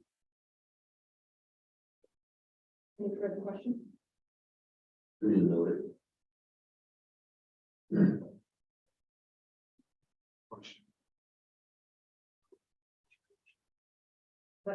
All in favor? Aye. Any opposition?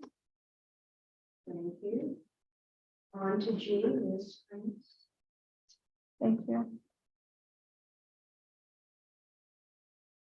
Resolution number 2023 R137, a resolution of the Commission of the City of Palatka, Florida, amending the fiscal year 2022-2023 but General Fund American Reserve Plan Act budget to reconcile project balances in the amount of $256,101.41 and to recognize and appropriate additional revenue and expenses for the surplus land, general and land purchases in the amount of $25,868.50 and provide for scrivener's errors. So Discussion. Ms. Carter. Yeah, this, good evening, Mayor, Commissioners.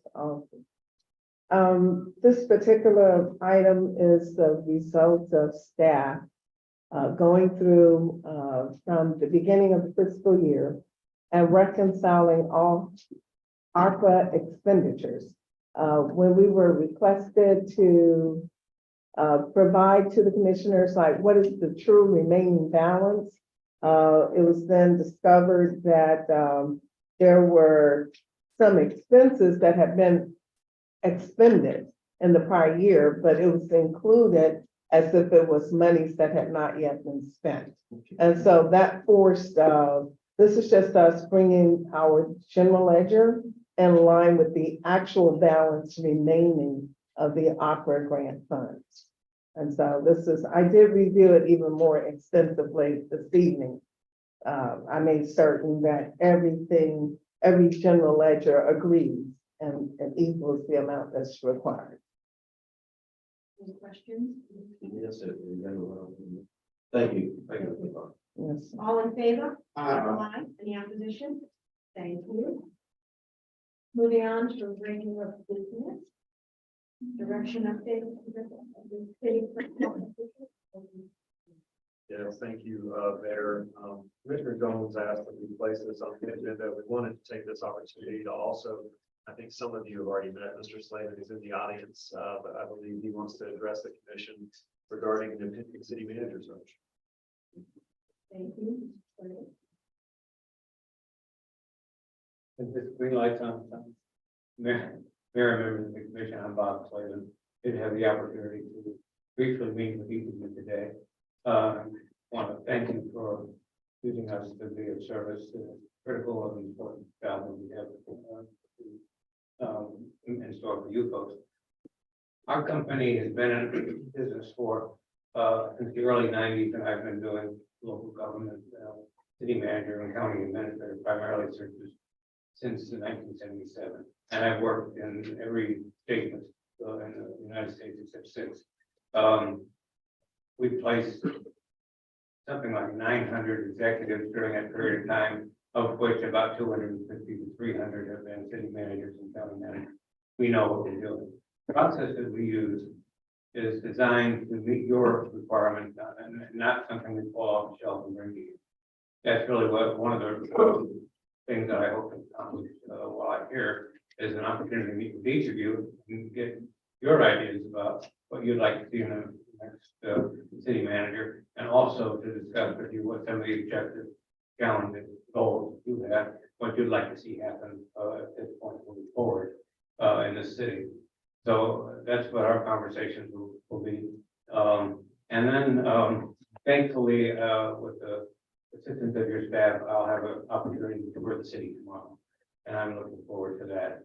I've read a lot about you, I've been through here, but haven't stopped here. So this opportunity. But I'd like to see and have explained to me some of the things I've seen. And it'll be kind of interesting. Worked in all kinds of cities, and a lot of them in Florida. This is different, and different in a lot of positive ways. And I'm interested in learning more about that process. Right at this point in the process, we're assimilating information. We will use that information we get in writing, information we get from each of you, which is critical to the process. Information, with your permission, would like to talk with some of your senior staff folks.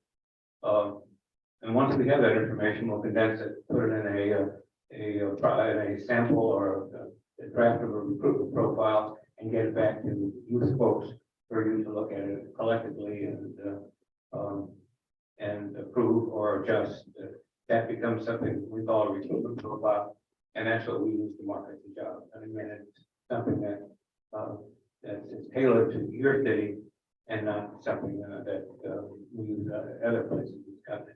And it'll also tell us the type of person to go after, where they might be, how to screen resumes that come through advertising. Do that too. In addition to the advertising, we actually go out and find.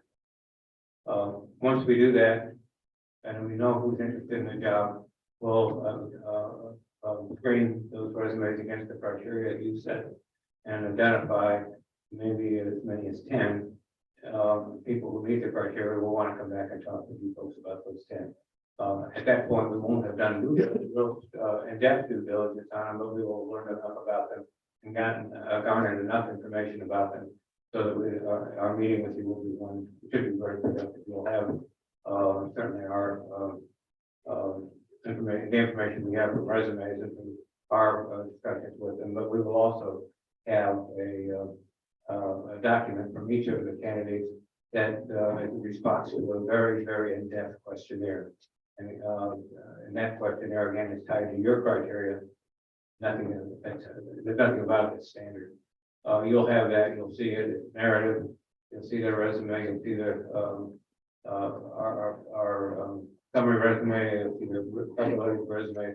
We'll want to come here and have you and present that group to you and see which of those folks can be interested. And I'm really going to in-depth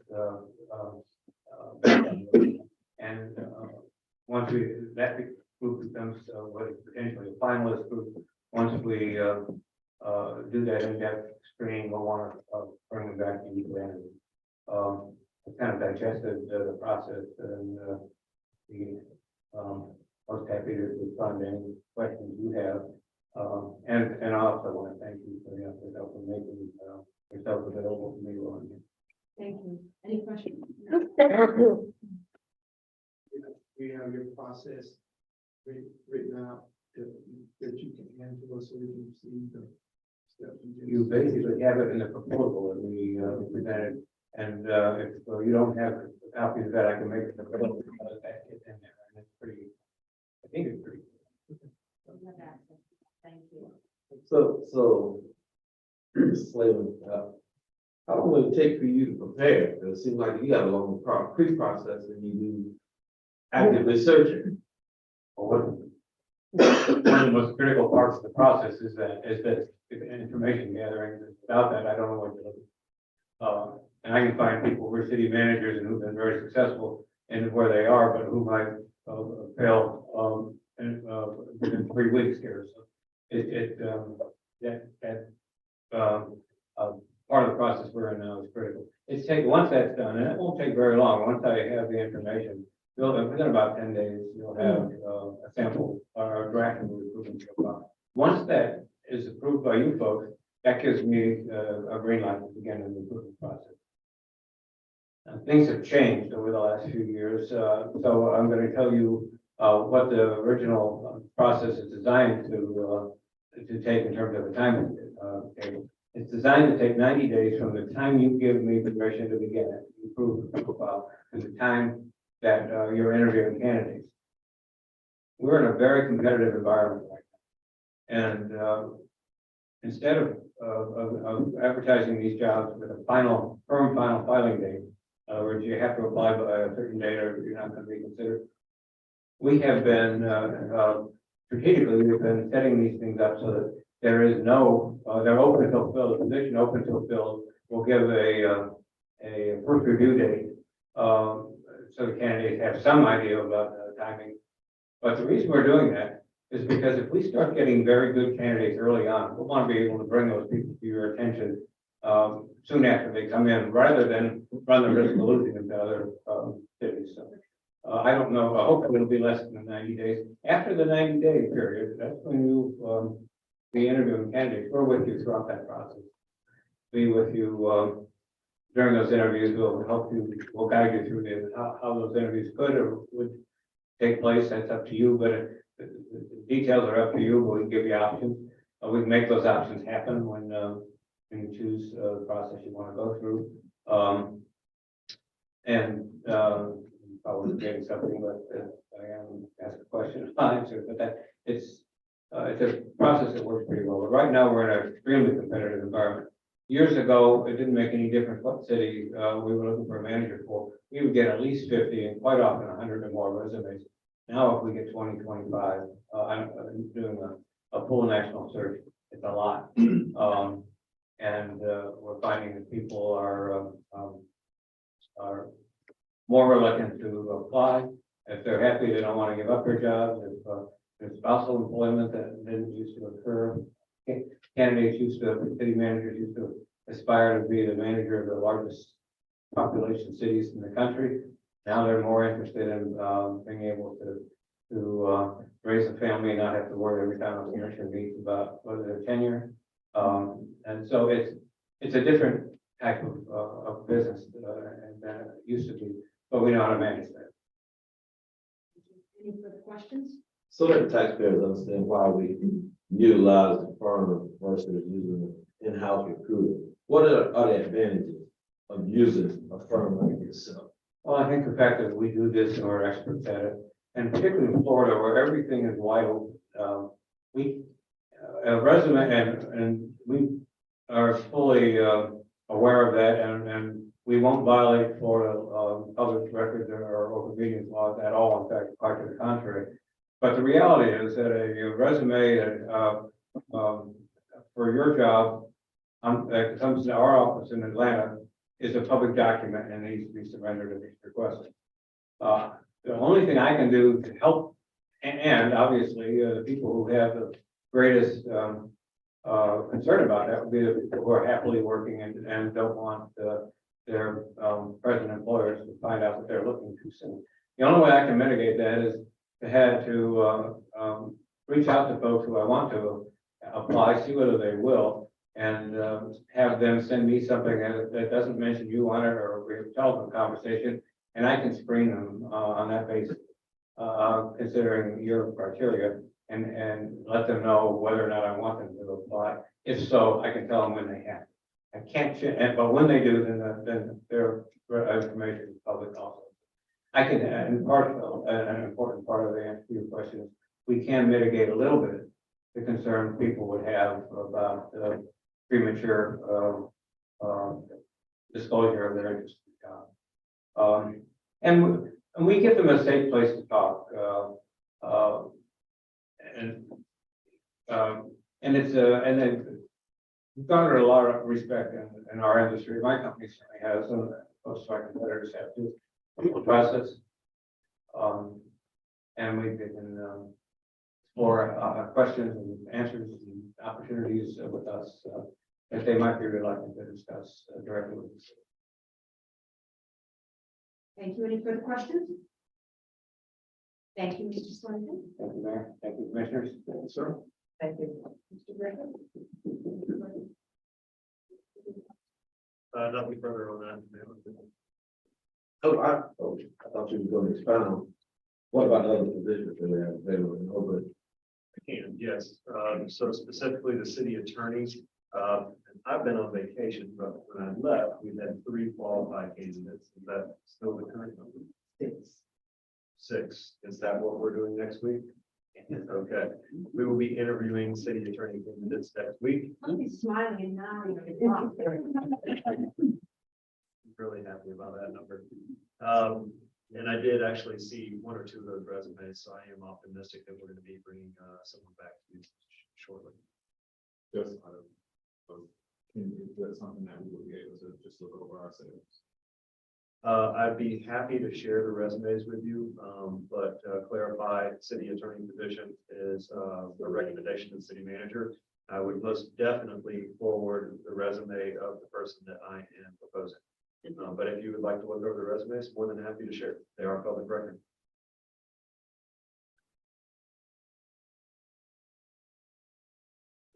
Do we, on that position, you actually recommend, but do we have to defer? You have to confirm the appointment desk. And one other position that is really concerning me, and I think I spoke with you already, I just want to know from the dais how the rest of the commission feel about an HR director. We had that position up, and I want to ask it in this public forum. We had the position up, we took the position down, and there did some internal hire. That just concerned me, because that's going to be the driver of our hiring, whether it's an executive position or hourly. And I feel that we need to address that. So where are you with that? Because I guess authorized being taken down. So we posted the position as a vacancy. We received a number of applications, 3 of which were interviewed. It was the intent of those on the interview panel to select somebody with the SHRM certification or the equivalent. And I could go into further detail as to why we wanted to require that. It is highly preferred on the job description. But of those 3, none of them impressed the panel, which included myself, then City Manager Holmes, and Ms. Thomas. After that, discussions with the city manager, myself, and Ms. Thomas, we realized we needed some resources in human resources, and similar to the previous year, we decided to advertise for the human resources coordinator position, which reports to the generalist position. We received applications, one of which was internal. They were qualified, and per your personnel policy, the position was offered to the internal candidate, and she's in the process of transitioning to that role now. So is it the pleasure of the board and you as the HR interim city manager not to have an HR manager going forward? Because I just think it's a vital thing to have as the leader of this organization, not to discredit our HR team. However, you mentioned SPHR, PHR, other designations that you guys have through the organization, sure. Just like the city manager, somebody with experience that have done this, who have driven and trained before, I would love to see that happen. I don't know if it's, I know we can't talk because of sunshine and other time, But this is the time that I want to ask all on the panel. Yeah, I'm not That saying direction. it's not to have an HR director in the future. I think this was just to address the need of that department to have another employee assigned there.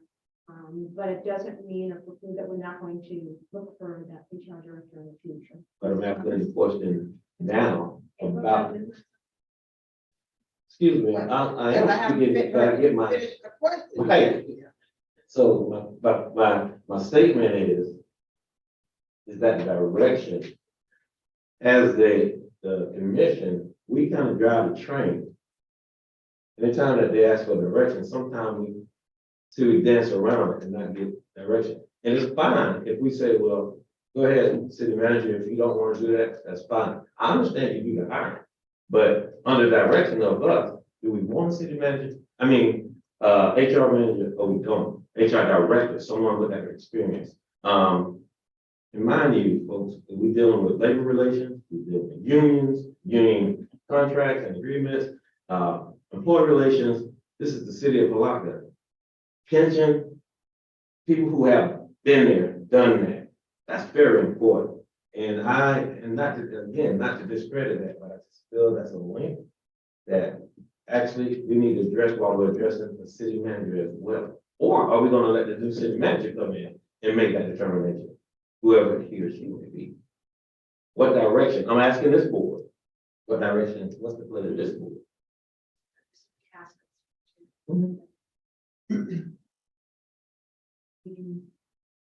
Made this decision.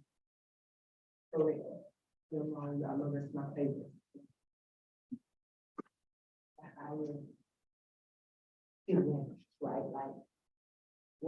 Right, when the firm, like, bring recommendations back to us for the city managers and stuff, all right? We have to create direct decisions over that. But as you stated, you're over making that decision, and like with confirmation from us or whatever. Like, is that something that we get involved with? Like, we can say, hey, we do want to create an HR position, and later down the line, that's something we can do, right? Again, that's what you stated, right? Just state your position is what I'm asking you right now. It's simple. You don't have to be dramatic. So if, is that what you're looking for or not? So as long as you just say what you wanted, right? So please don't use an adjective to describe how long I'm taking and how I'm thinking. What I'm saying. Okay, you're not going to rush me. Adjective to describe how I'm using or describing what I need to say, and I'll give it to you. So out of professional courtesy on this board, I'm asking you to give me what I'm giving you. Go on, Mr. Council, please. I need correction. I need to know, understand. We have direct control over hiring city manager. But as she stated, I need clarification first before I make my stand. We can say whether or not moving forward, if we want to have an HR director, right? If we want to, whatever positions we want to create, whether it's an HR director, whatever positions we want to create, we have the opportunity to state that on the guidance, right? Yes, ma'am. That's what I wanted to bring up, that according to city code, the city manager is the executive officer. He hires everybody and they all report to him through some chain of command. Everybody except the city attorney, the finance director, the police chief, the fire chief. Everybody else reports to at this point. Some of those also report to the city manager that just confirmed appointments by the commission. Right. So my next question would be, I just want to make sure that we're staying legally, that we don't cross any lines of legality, any legal lines or whatever. If we were to step, get involved in it. That would be my next question. Yes, you're correct, that, the commission should just have input as to the persons that they hire, that they confirm that they hire and that report to them. Everybody else, the chain of command goes to the executive officer, who is the city manager. I just need those answers. Yes, ma'am. So, not the full, no, that's all.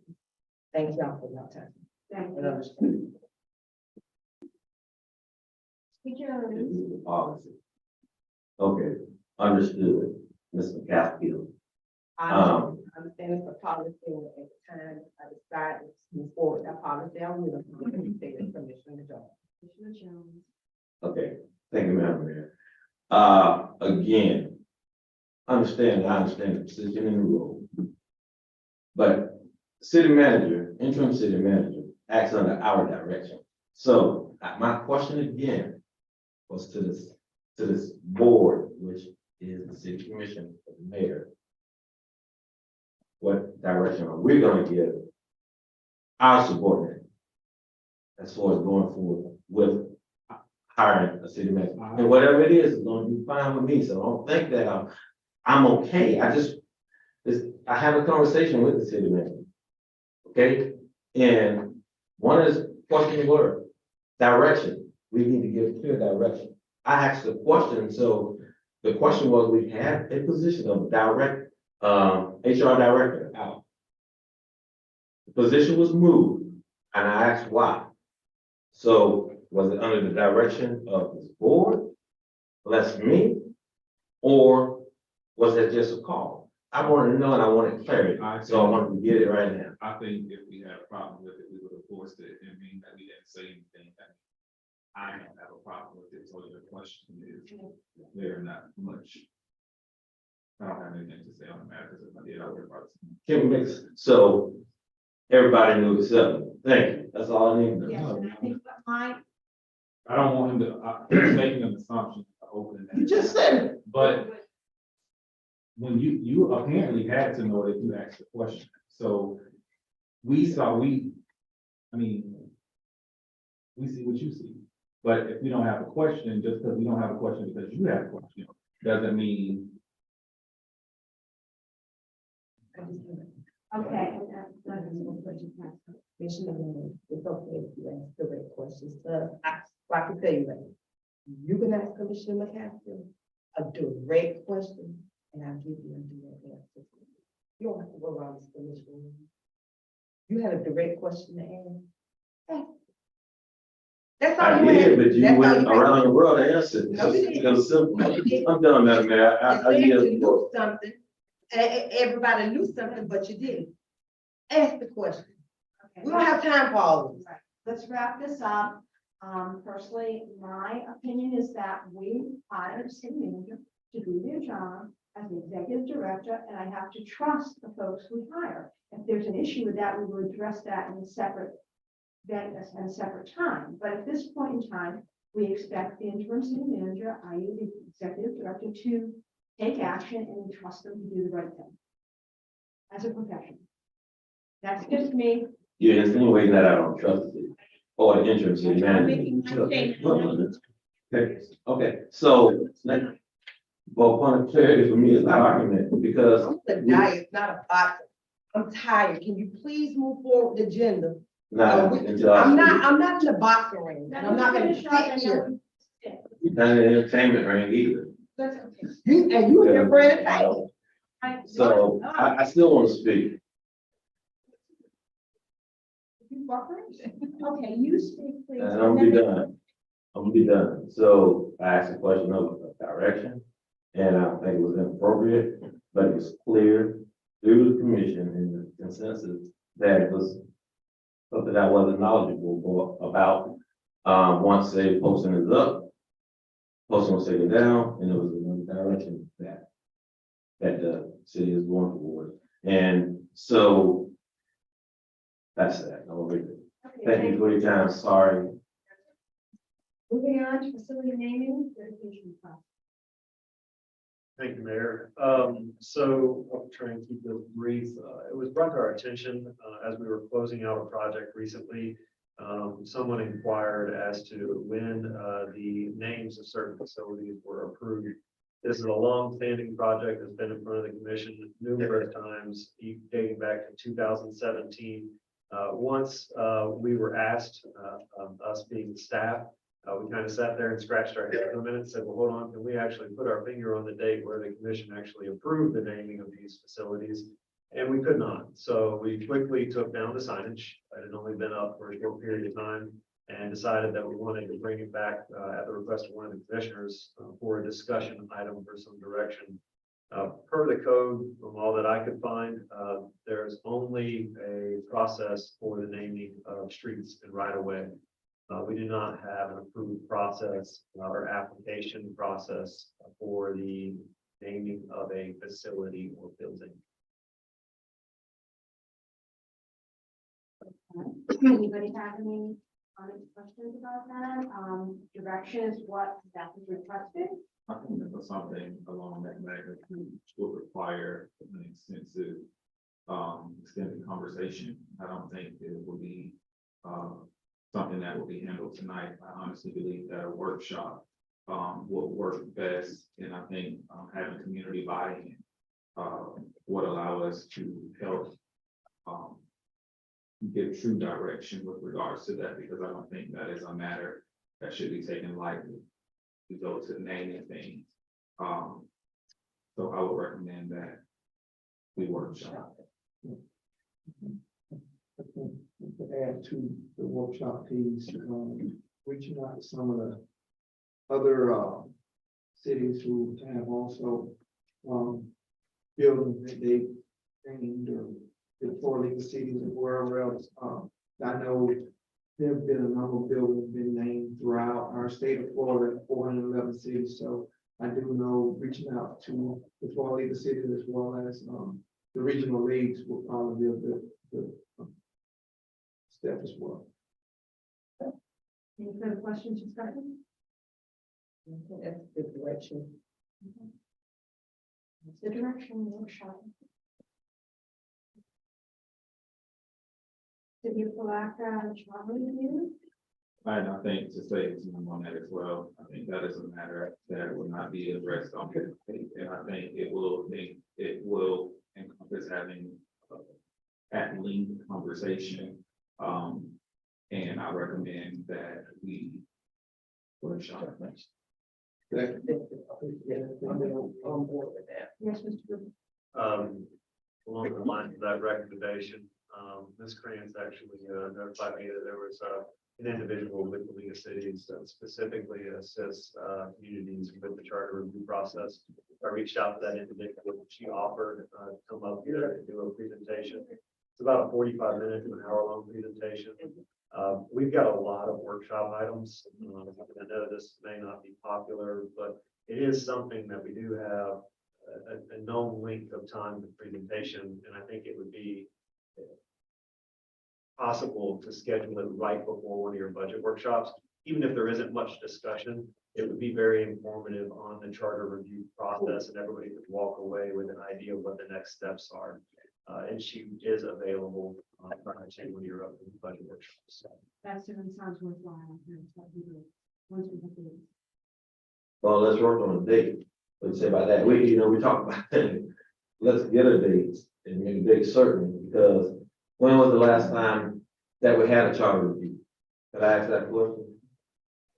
It's been some time, let's say. It's been Yeah, some time. Not my time at the city commission, so I've been here 13 years. So you haven't had one in 13 years. At least. So I know it's time for one, and we should do it to answer some of the questions and some of the structure that we have. And, I think it's, your policymakers, I think that's what we should be doing, making some policy changes, maybe, we can sit up here and I don't want to criticize. So let's get some dates certain, Now, I so we can go forward.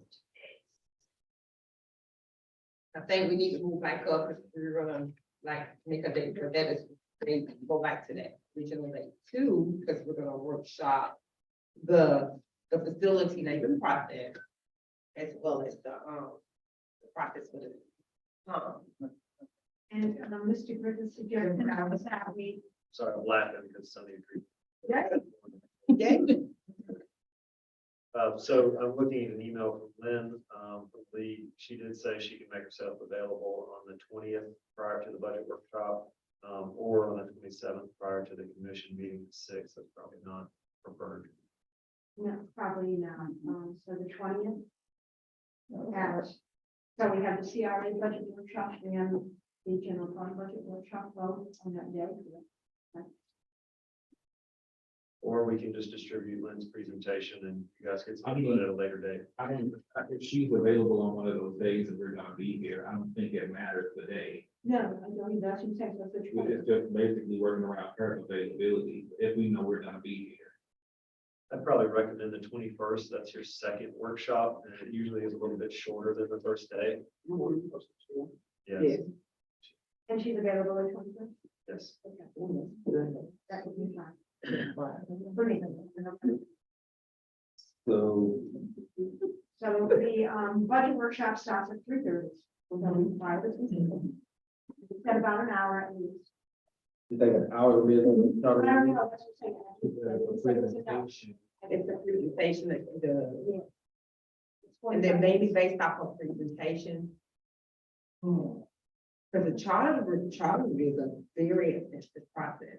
It's gonna take a So while. maybe based off of, listen how it goes, listen what I'm saying. How y'all know what y'all never done? I think Because I thought- let's not do it. Will, I think the Mr. pro- Jones, because I spoke with legal, I so think I spoke with Okay. counsel. the first step is getting the presentation. Then from there, Okay. we Oh, can- and then from there, we set the workshop. So Thank I think that will kind of help navigate any questions that we may have after. So 2:00. What's the time? On the 21st. I'd just suggest 2:30, give yourself an hour. That's fine.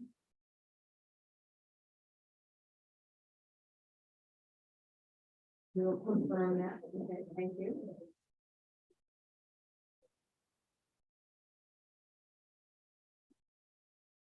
Anything else on that topic?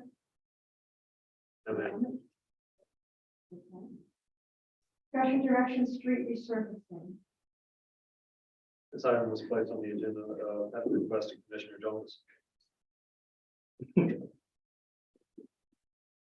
So, a couple of months ago, I asked, we actually identified some trees right here in the meeting. And I think, Director McMillan had identified some roads that himself, me, the interim city manager and the past city manager had identified roads that we felt needed to be resurfaced. Commissioner Bourne also was involved in that, in some of the streets. The follow-up is what I wanted to know. We did some patching. The department did some patching of some intersections. However, I didn't think that was the full scope of what we were looking for. I'm asking for now, what is the cost associated for completing that project? And is the commission on board, but actually trying to make this happen and see it through? This is commission portion is. And again, giving direction to the department, to the manager, what do we want to do? How far and how extensive we want to go? We identify some money as well. There's ARPA funding, so talk about funding. Funding is there to do more than what we have done on those streets. We have also identified, they'll have identified, Mr. McMillan, excuse me, have identified some road hazards where roads are caving in, sinkholes. So, my question to you, Mr. McMillan, is, have you identified, in your department, identified these dangerous areas to be repaired and resurfaced and the costs associated with it so that we can go forward with this project? The 40 is going. Is there? Who are the final one?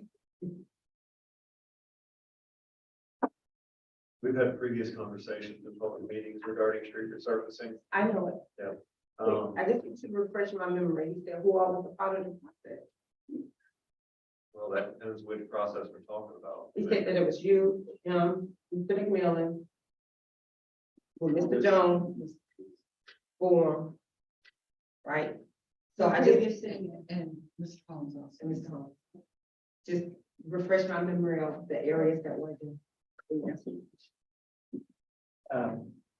Well, the areas that were identified at the time, I do not have to get everything. I don't think I was fully involved with all those conversations. I do know some of those areas were addressed in the north side on this project. I just wanted to know if we were on board, and I just wanna us to be on the same page, so we can have some conversations and be on the same page, and I want my memory.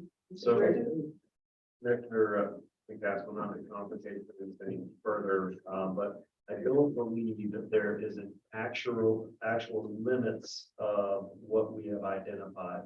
What we did talk about previously is that we've done a number of roads in the northeast area of the city. Yes, sir. But during that process, we identified Yes, sir. additional roads that needed to be resurfaced or reconstructed outside of that project area.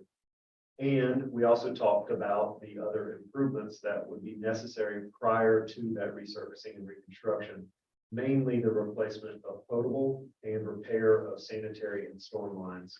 I believe Mr. McMillan actually showed some staff repairs and some pictures at that meeting where the staff was down in a stormwater line doing yeah.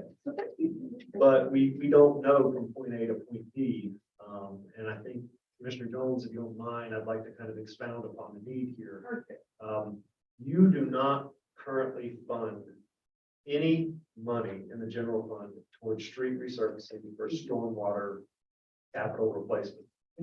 So this year, under the budget workshop, we're kind of working towards showing you visually how far away you are from adequately funding capital replacement on all those categories, streets, buildings, storm. We did this with water and sewer a number of years ago. It's been successful, that you've been able to set aside a little money every year. You grow it every year, you increase the allocation, and you can actually do some projects, as evidenced by all the roads we got coming up right now all over the city. But we're kind of at the point, and I think what Commissioner Jones is asking is we need to plot a clear path on where we're going to find this funding. Now, I don't want to steal Mr. McMillan's thunder here, but he does have a remaining service life report for all of your roads. So we have a plan that you could work. But you can't work a plan without any money.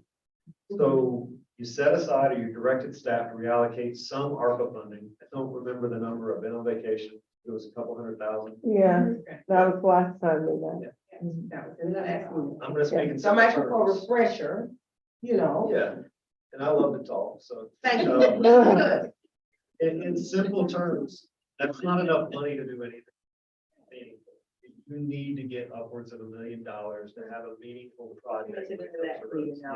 Yeah. So you've got a multitude of sources you can pull it from. You got better place funding that you'll be allocating in the budget workshop coming forward. You got some ARPA funding that you did allocate. You got some other ARPA funding which may not get used, but you need to make those adjustments prior to December of 2024. We have to have it contracted. And you may have some additional revenue in your general fund this year if we can hold the line with inflation because we're seeing property values go up. So I think it's going to be a mixed bag of funding, but I think what Commissioner Jones is getting at is kind of wants to get ahead of it. And maybe we need to identify those specific roads. We need money first. I think we all agree with that, and we're going to go through that kind of budget process and try to look at someone's routine for somebody. Oh, and I think now that way, you want like priorities, what else, prioritizing those, and again, like, this has done I guess, the life expectancy of the road, the life cycle of the road, so those kind of things have kind of helped drive the priority and give us, so we would know where to place the limited fund. So in all due respect, for everybody conversation, I don't know if I'm speaking in minds up here or what, where what I said is not getting really communicated, it's lost translation somewhere. Here's what I'm saying. Here's what my direction is. It's fine, you're a study of the life cycle of a road. I understand that well. But when you drive down a road, you had a report, sinkhole. 2 days later, large enough for a garbage can to fall in. It needs repairs. Tell me about the life cycle. Talk about that later. We do have that. And it's kind of dangerous that we have that. But when we know there's a problem, there's a liability out there. So we need to really sit down and start talking about those issues. This board, the priority is going to fall on us as a commission. I mean, The one you talked about on North 20. I know you, yeah, right. Because you probably got the calls, I know you got the calls, right? So, and those calls keep coming, I think you know the individuals, and it's like, please prioritize these things, get some funding, find it, or other things, get some funding and put it to use. Just like when we didn't have funding for the boardwalk, found it. Because we definitely didn't have a line item for it. So what I'm saying is, the direction I would like, I'm requesting, I'm trying to put, what I want to put motion on for, to have money reallocated for this project to do emergency repairs. So if you guys don't want to do that, it's fine, but that's what I'm talking about at this point. Because you guys can bring the study in front of me if you want to. You guys can say, oh, yeah, we're going to do it at the budget workshop. I'm telling you right now, if someone loves one, goes to one of those sinkholes, and we know about it, not doing anything. Come down our heads. So thank you. Commissioner Jones, I'm 100% in your corner, and I think you misunderstood what I said when I made my statement. I'm 100% with what you're saying. I think you misunderstood what I was saying in terms of that. But again, as we identify those roads that are in need of repair, like if it's public health and safety is at the top of my list at least. And I think it should be the top of it, and I think it's the top of the list for each and every one of us on this ice. So, so whenever we have things that happen like that, but again, if you have the form, in addition to those things that come up, I think, that's where we'll be. And I wasn't speaking against what you were saying. No, I wasn't taking it as that. I was taking it as a whole, Right. that I wanted to communicate it so that everybody knows exactly what I'm saying. I didn't really want to go as deep as I did, but it is. Thank you. Mr. McMillan's been standing there patient. Well, regarding some of the costs with 18th Street and 20th Street, I do have those numbers. Those costs are between $3,000 and $4,000. That would be considered a substantial repair, excavation. So that's what you're talking about, the funding for that. Currently, we're coming towards the end of the fiscal year, trying to enact large scale repairs across the city, again, would require an allocation for us to accommodate those things. And we can work with you to identify specific areas or additional areas of concern, absolutely. Just think discussion and direction is necessary. Right, because I understand the role, we don't give you direction. Direction is going back to the city manager to request that we get it done. No payment one, because you've been on board. So not that you haven't been on board, but we need to move. And as for our conversation, we agreed, got to get funding. I just want the board to be on. The board to be on board with us. We in this together, it's not me, it's not my thing, it's not my road, it's the city road. So be on board to get this money moved, to get this stuff done. So, I think we all concur. I don't think anybody does. Go ahead, Mr. Goodman. Thank you, Mayor. Commissioners, if I could just kind of maybe ask one or two questions, and that would help kind of identify the direction. So we've got capital projects and we've got maintenance. The numbers that Mr. McMillan just gave you, those are maintenance numbers. So you've got these two options in front of you. Like we always come down to two options. But The first is you move some money, be it from reserves, where they can continue to go around and do spot repairs. Now, those are spot repairs. That would not be a complete repair or overhaul of the, substandard utilities under the ground and the road. That's something you can do right now in the immediate.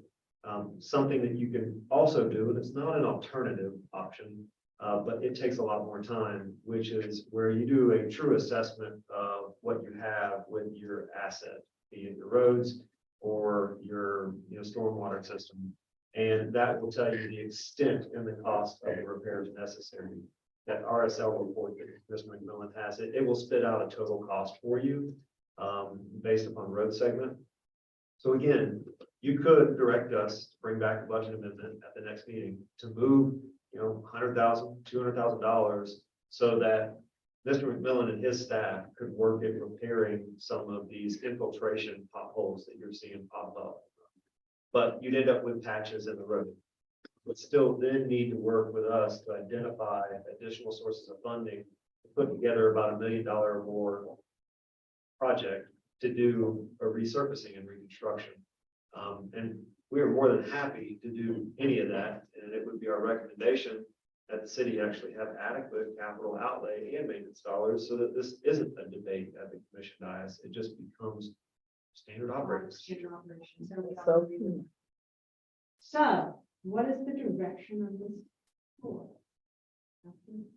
Explanation. I move to have Public Works identify the immediate need, hazardous roads, prioritizing the danger first, and spend the money to get a cost estimate, spend the money to go in and repair and service those streets. So we would have to authorize the funding or remove of funding, but have you already done that? I'm sure Mr. Miller or another. Yeah, but it's been identified. The funding has been identified through the administrator and finance. Okay, so, related, and I know that there's a motion on the floor, so if you wanted to take a second, so I can move to discussion and hold my comments, or I can go ahead and speak. It's a pleasure of one. Sorry. Well, the second, well, I'm on a second, so it won't. Okay, so we have a motion, second, Mr. Griffin. Something that your staff has done and we're kind of reluctant to do moving forward is operate as if we have an engineering department, and do design build of roadways. It is not something that we are equipped to do. We did achieve it with Dunham Street, with some minor headaches. But it does detract or take away from what your staff can be doing, because we just don't have the staffing levels at an administrative level to do design build of roadways. Now, that's not to say that Dell and his staff couldn't go out and do a visual inspection of certain areas where they've got known issues with the stormwater system and identify specific repairs based upon their knowledge. Right, Mr. McMillan? Okay. And if I could kind of expand on that, I was actually going to request some clarification or directing expense and time to go and look at roads for resurfacing or critical spot repairs. That scope is entirely different. We can do a significant amount of spot repairs with a smaller amount of money as opposed to one road, a very large one.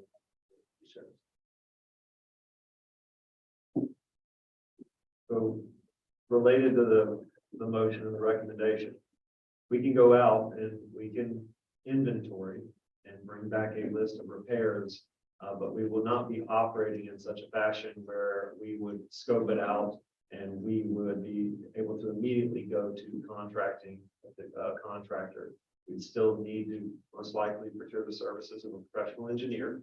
And in some instances, actually get plans and specifications and move forward with those repairs or operate under a continuing services contracts, which is going to amplify the cost. But you're going to end up, the community will end up with a much better product. And it also won't deter from what your staff is able to accomplish on the day-to-day. Well, I think there was great point about a professional engineer, because I think that's what we budgeted. Last year, before last, I think we ended up budgeting for an engineer. I think we're pushing for 80,000 and I'm asking to push it up to 100,000 to be able to get qualified engineers. So, that's still in the budget, right? The engineering position should still be in the budget. So we need people who have that skill set to where we don't need to pay additional funds to a professional engineer outside of the city. Then I think we need to utilize what we budget for. And that's if somebody will accept an engineer, somebody applied and accepts the position. But back to the motion. $100,000. No, we do $500,000 for that. And we do like. No, we. Yes, I'm sorry. You're right. You're right. We have a motion on the table. Could you reiterate your motion, please? Chris, is it that? Or is it clear?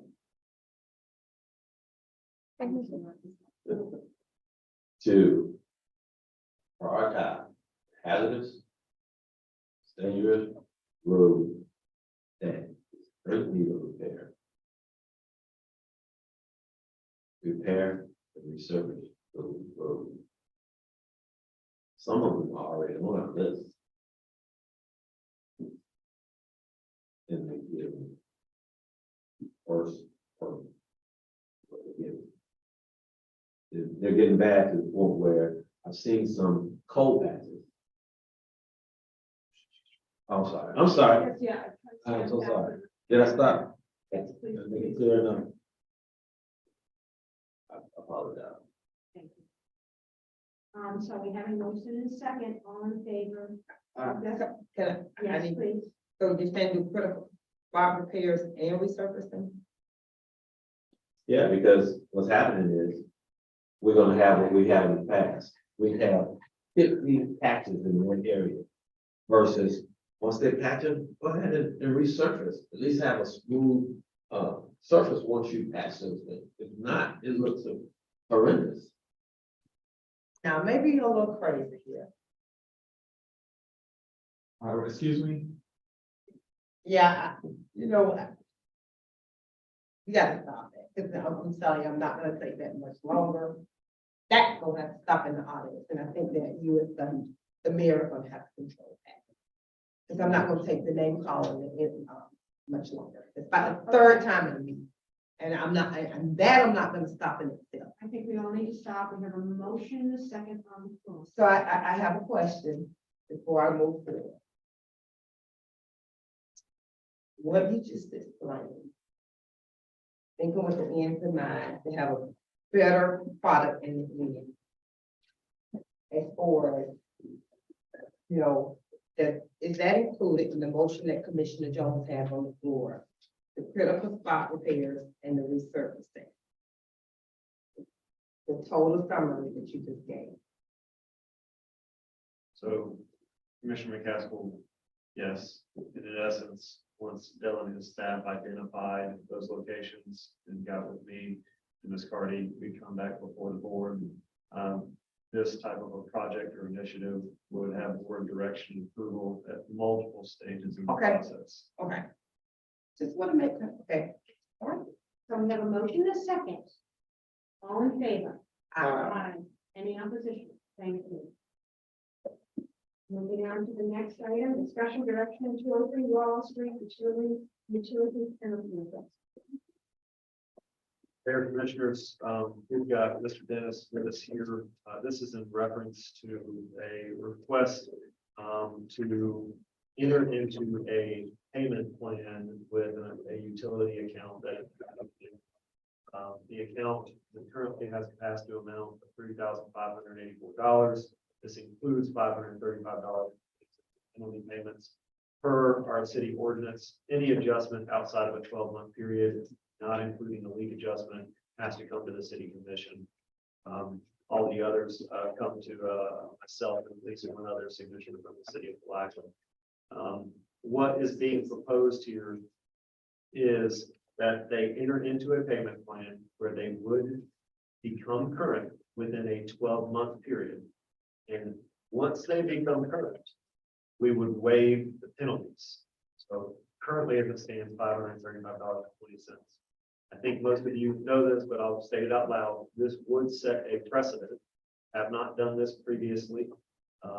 Typically, someone in this instance would either get current on their own, get some other relief or some assistance, or the business would close and we'd write it off as bad debt. This tenant did experience some issues through COVID-19.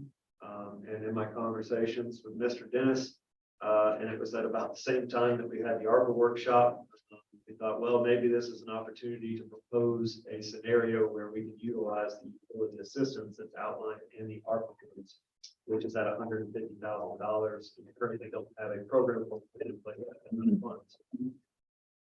So first issue at hand is the adjustment. It would require commission approval and be aware that it would set precedent.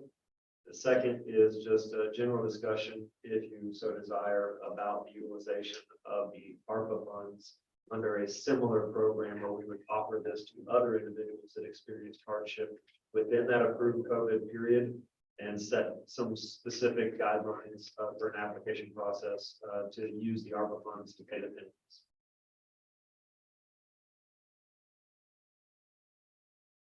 Anybody have?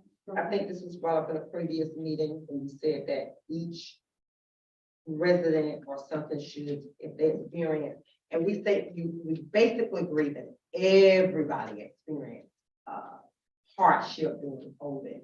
And maybe you made a recommendation, Commissioner Jones, that maybe every resident should receive maybe $200 or $300 supplement towards their bill. So just putting it out there. I don't know if that's something that everybody wants to still consider moving forward. However, I am in agreement with this particular item on the agenda, in addition to considering the other part that just Yeah, just to add to that, I've reported to this commission several times about programs in the state. Our Florida did a very good job for our residents, and most recently, the homeowners assistance fund helped a number of residents and commercial accounts as well. Those funds have dried up. Now, besides charities, there's not a lot. And I also have been contacted by Mr. Jones with that he was interested in a program that could help folks. And rather than administer this ourselves and pick and choose, it seems best to either go with every residence or have them apply for direct effect from COVID. Yes, sir. So how did this individual get paid? This individual requested a refund for their late fees is really what we're talking about. I said, I can't do it. I have to go to the city. That's where we can start the discussion. So, if I may, so I think Commissioner Bourne was first. Yes, he's Well, I just think that, you know, I think we only had like $150,000 in the offer part that we want to be helping with utilities. And we got like 4,500 plus accounts. That won't equate to seven. No, 7. Well, you only get, okay, just say you only get about $15 per account. Right. Okay, and so when you look at the numbers, it's going to be very difficult to try to give them $100 or $2 million, so it'll put you way out. Well, I did look at the late fees for 2022. Late fees were about 36,000. And so far in 2023, we're at 28,000 year to date. So those, if we look at a program that affects late fees and those that apply for it, we're looking at a much more manageable amount available. Right, but I think what we probably need to do, and this is my recommendation, would be that for us, instead of a policy as opposed to just going ahead and giving funds out without the process being voted on. And I mean, that's just my thing, I think, because would that break the bank in terms of working with them until we set a policy? Which part? Here's how, well, given the funding up first, as opposed to setting a policy so that it would be afforded to others as well who were impacted. Or give us stuff a minute. Right, because we have limited, we have 150,000. Sure. And you look at, if you got 7,000 people or 7,000 accounts, that money don't go far at all. That's why I'm here asking for your wisdom. Right, so I'm just saying, we're gonna need the commission to weigh in as well as the city manager to kind of give us, help us out with this right here, because we don't have that much money to do the number of accounts. So supplement versus policy. Commissioner Jones. I just think there's a number of people that's in the same situation. And that's why I proposed giving every account holder a voucher, $200, $300, and therefore that can help them with that. So that's not excluding anyone that has an account, they all get it. And that had happened. This customer would be helped too. It had happened in other communities. When I was asking you prior, months ago, and I said the same thing to everybody. You said, we have our Florida, we have other entities that are helping folks. But it wasn't. Right, it dried up. So here's my question. How did that personal account get that far back without some type of action on your end that will prevent that from happening? There were a number of things that happened with this customer. They had a tankless water heater that was completely paid for. Number of payments that were refunded or were paid that bounced. And this is a business. We didn't turn a business off in the city of Palatka for non-payment. We've been working with that customer, getting payments, being told promises that didn't always follow through. But yeah, we share our blame in the matter, but it's not our policy to shut off a business and stop them. But this one in particular uses water in their business for hair. Well, not knowing the business, and I don't want to, I want to make this statement. I received a complaint about a resident in the city that purchased one of your tankless water machines. And they got behind, same way. Didn't see their case fall up here in front of us at all. Also, that lady had a younger lady, she had triple bypass surgery. She tried to explain it. She actually kicked out of the gas authority. She was kicked out of the gas authority. Yeah, She made police was called. she made a threat, sir. Right. She made a threat. Right. And this is dead on the track because we cannot do for one and won't do for I another. agree. So that's my point. I agree. So, so if you want to go on that, let's go ahead and. Thank you. Yeah, so, Mayor, Commissioners, I apologize. I did circulate a proposed program with some eligibility guidelines to staff internally. I don't mind reading it into the record to see if it's something you would entertain. It is our recommendation that you most likely don't set precedent by granting this adjustment unless you entertain a COVID relief program that in essence does the same thing for anybody else who experiences the same hardship. So here's some proposed eligibility for you. The first is a signed statement that the applicant experienced a hardship due to COVID-19. We could provide a template with categories of hardship for future reporting purposes and to make it easier for those applying. Penalties must have started accruing before May 11th, 2023, which is the end of the federal declaration for COVID-19. and the customer must continue to make payments equaling an amount to satisfy the outstanding in future months to bring the account current within 12 months of enrolling. Finally, the program enrollment would end May 11th, 2024, which aligns with that 12 month.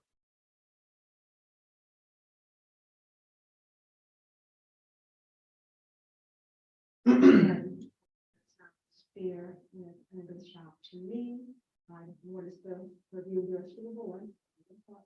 And Commissioner Warren. No, let me just, what does that mean in terms of, so we would award 530, 520? What we're asking for? Okay, so That's using what I'm this, saying. yes, sir, using this as an example, if this individual, this business was successful in enrolling, which under our review, they would be based upon the account, the hardship they experienced. If they met all the other conditions, that means that we would draw down $535.20 from your ARPA line of $150,000, and this customer would get that as a benefit. And your math is fairly close in reference to giving a one-time payment to all of our customers. I just did some simple math. You can only afford to give a $28 one-time payment if the number Mr. Dennis gave me was correct with the number of accounts. We're gonna give it to all. But May I say something first? please. Okay, I've actually helped and set up about 2 or 3 of these programs in other situations. And the first 2 times, we gave everyone a $30 coupon. The first time they had to request it. If they didn't request it, they didn't get it. The second time, we just blanketly, everyone that had an account got the $30 credit.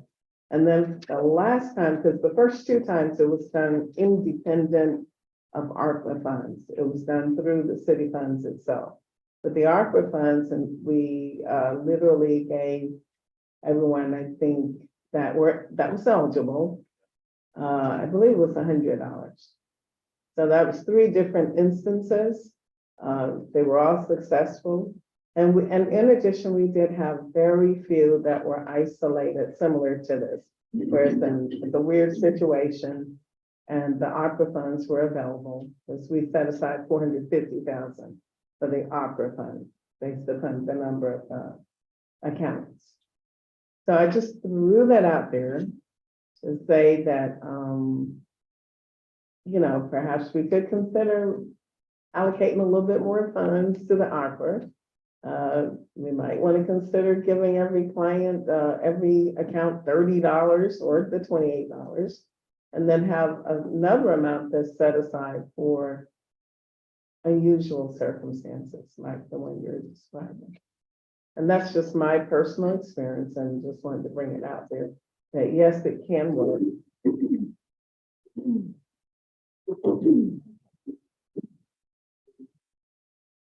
What sounds would you be adjusting the overall allocation?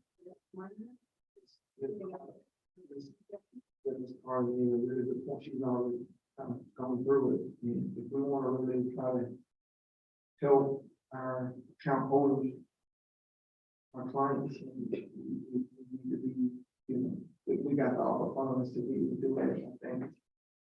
We need to try to do whatever we can to kind of help.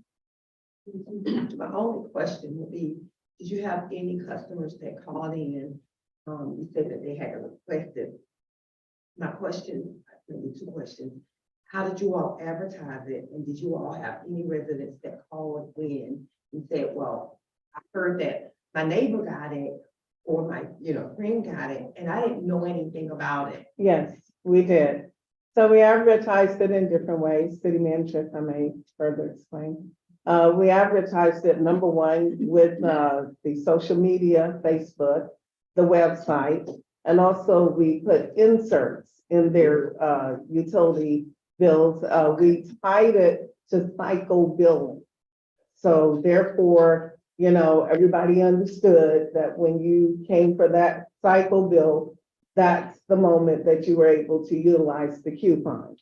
Now, the ones that did complain because they didn't hear about it until it was over, okay, the city manager with the, the latitude of authority that the city manager has, did make the decision to allow them to have it.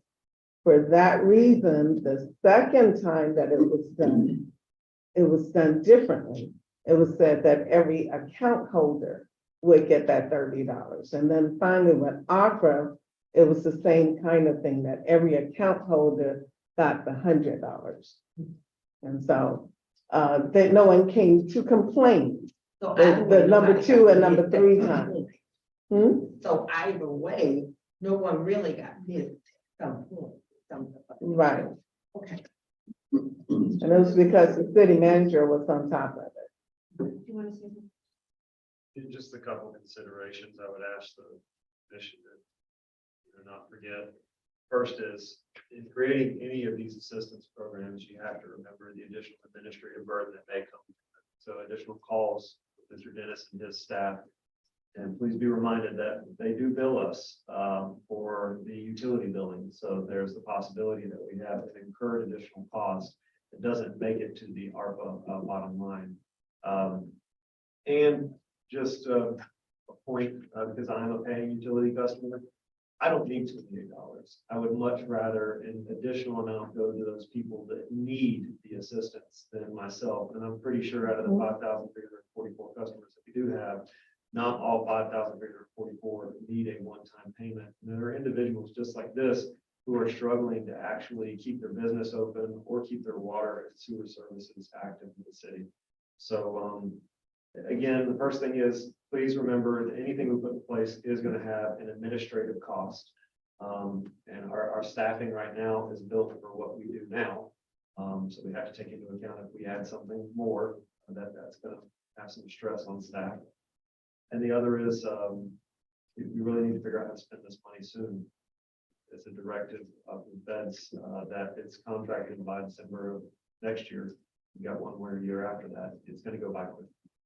It is, and I think that obviously going to pass, and I have 2 accounts, so yeah, that's fine. But going forward, how do we want it? We need to give direction. Just go back, because everybody don't make the same salary as you guys. And you gotta think of, I'm saying. $30, I think it would be better than $30, to be honest with you. But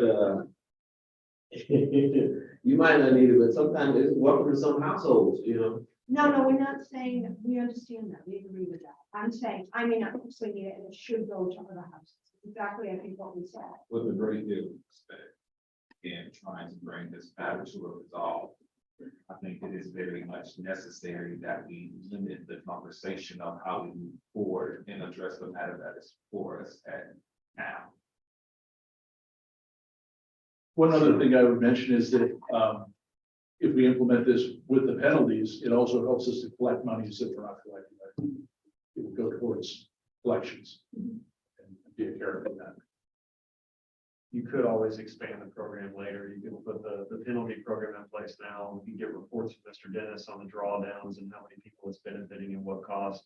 You could also consider a combination where you do this program and you give, a $30 voucher to everybody. But if you did that, you'd have to allocate additional dollars to the fund.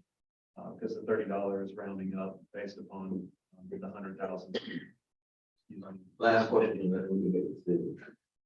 Did the individual receive other funds from like Florida? No, they were recommended but not taken advantage. So they failed to.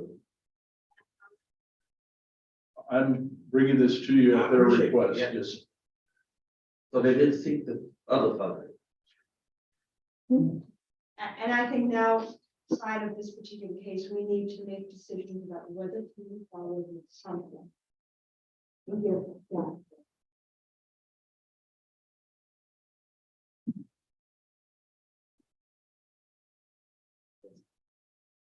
I think we need this, like Commissioner Campbell, we just go ahead and make a determination on this one, and then at a later date, like you tell me. Fine. What is the purview of the board regarding this particular request? This specific request. what is being asked for? What, I think The 3584, That's just the penalties. including, okay, just the penalty. Yes.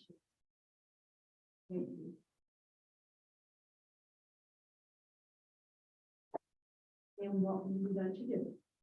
I think my hang up is that they were pointed to resources and did not take advantage of those resources.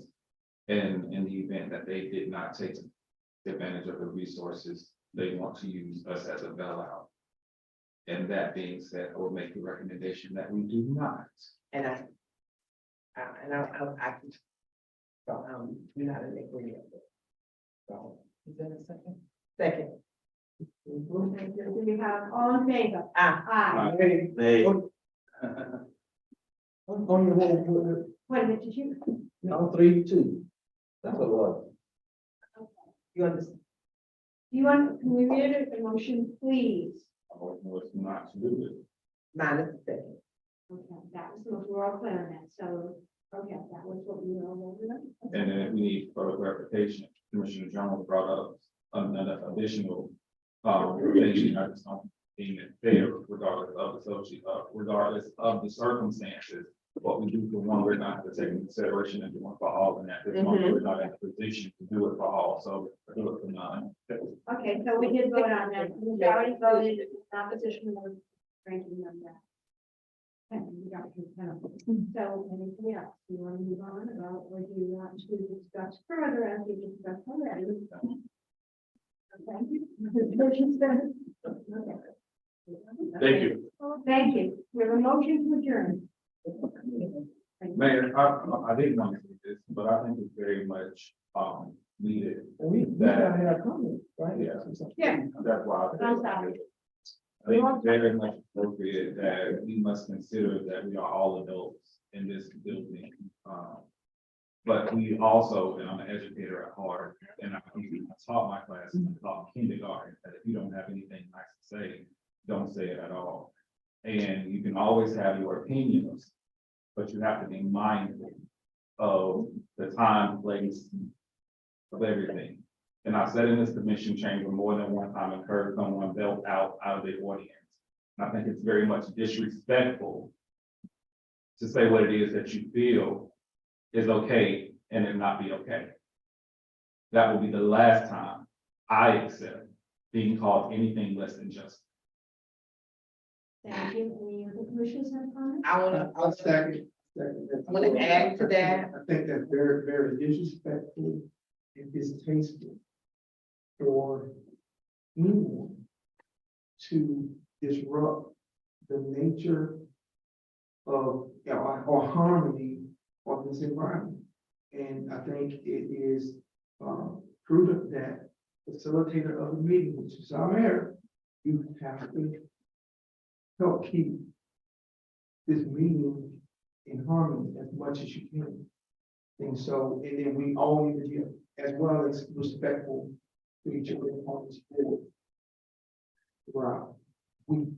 That's what you to get, you're gonna get respect, if you give respect, but if you don't give respect, I mean, if I don't give respect, I'm gonna demand it. And I thank Commissioner Campbell for bringing that up.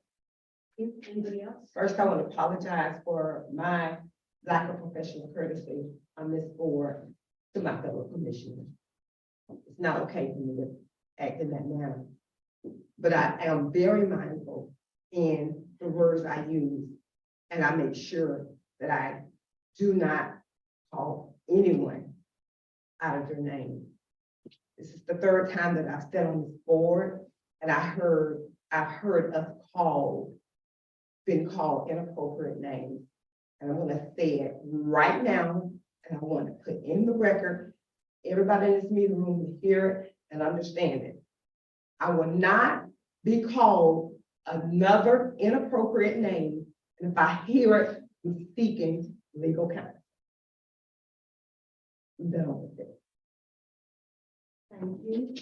Any further comments? Well, if you're gonna wrap up, I got comments, that I need to really, I wanna thank, everybody who was able to come out. This, was awarded the, Home Rule Hero Award for 2023 for, for League of Cities. And again, I want to thank everybody who came out to support it. We had over 100 people, even in bad weather. Thank you, Police Wall, and Director, Eddie Cartwright, Cultural Affairs, Director, and Ms. Party, Finance Director, and some grants who came and showed their support. And I know others may have wanted to come, but due to weather, we had some inclement weather that may have not been able to come. So I want to thank you guys for all your support. Again, most people don't know what home rule is. What home rule is, it gives local cities and counties the authority to make rules and laws, which they pass. It's passed down from the state. Started in 68, 73 was adopted, and now 50 years later, over 50 years later, it's still in effect. And we want to be able to make sure that we continue to protect home rule that allows us to be able to do the things that we need to do to be able to meet the need of our community, because we're the closest to the people. When things happen, they go to us. If you want to put in a speed zone, you couldn't do it years ago. In the past, you couldn't do it. They filed several thousand bills a year. And so if you had to wait on Tallahassee, you can only get that one time a year. And Miss Krantz, she knows how many things we pass throughout the year. So if you want to put up a speed zone sign, a traffic light, or whatever it may be, it allows us to be able to meet the needs of our community. So again, that's super important that we continue to help protect home rule. And I want to thank everybody who came out and supported that. And again, I will continue to help improving the community that I love. And congratulations to you. And also, I got two letters from, one from Representative Daley, House of Representative Daley, Dan Daley, and also, a letter from Christian, something.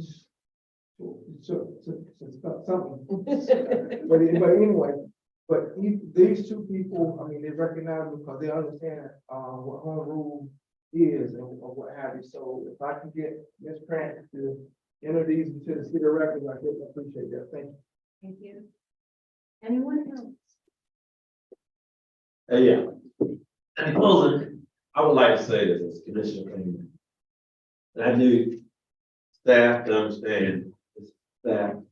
This is the interim city manager and all people present here. When I speak with passion. So I'm not gonna apologize to anyone who had come this far. But you need to understand where I'm coming from. So I would like to get things done when we're up here. We're up here a long time. And a lot of times I feel as if we are not just being direct. And I don't know any other way but to be direct. So the soft shoe or the dance around issue, that's not gonna be. And I'm not gonna apologize for that. When I'm speaking, whether it's to a commissioner or to someone else, when I ask direct questions, well, I can take it. And I don't take what any commissioner say to heart. I know these commissioners are passionate about what they're saying. I know it. So I don't want you to get it twisted that we're bickering and we got personal issues. But I don't have any personal relationship with anyone up here. It's all about trying to get work done with the city of Palatka. Thank you. So, I think we my appreciate it. God, and let me tell you this, please don't. Okay, I understand that. I appreciate you, but you always cut me off, so please, let's work on that.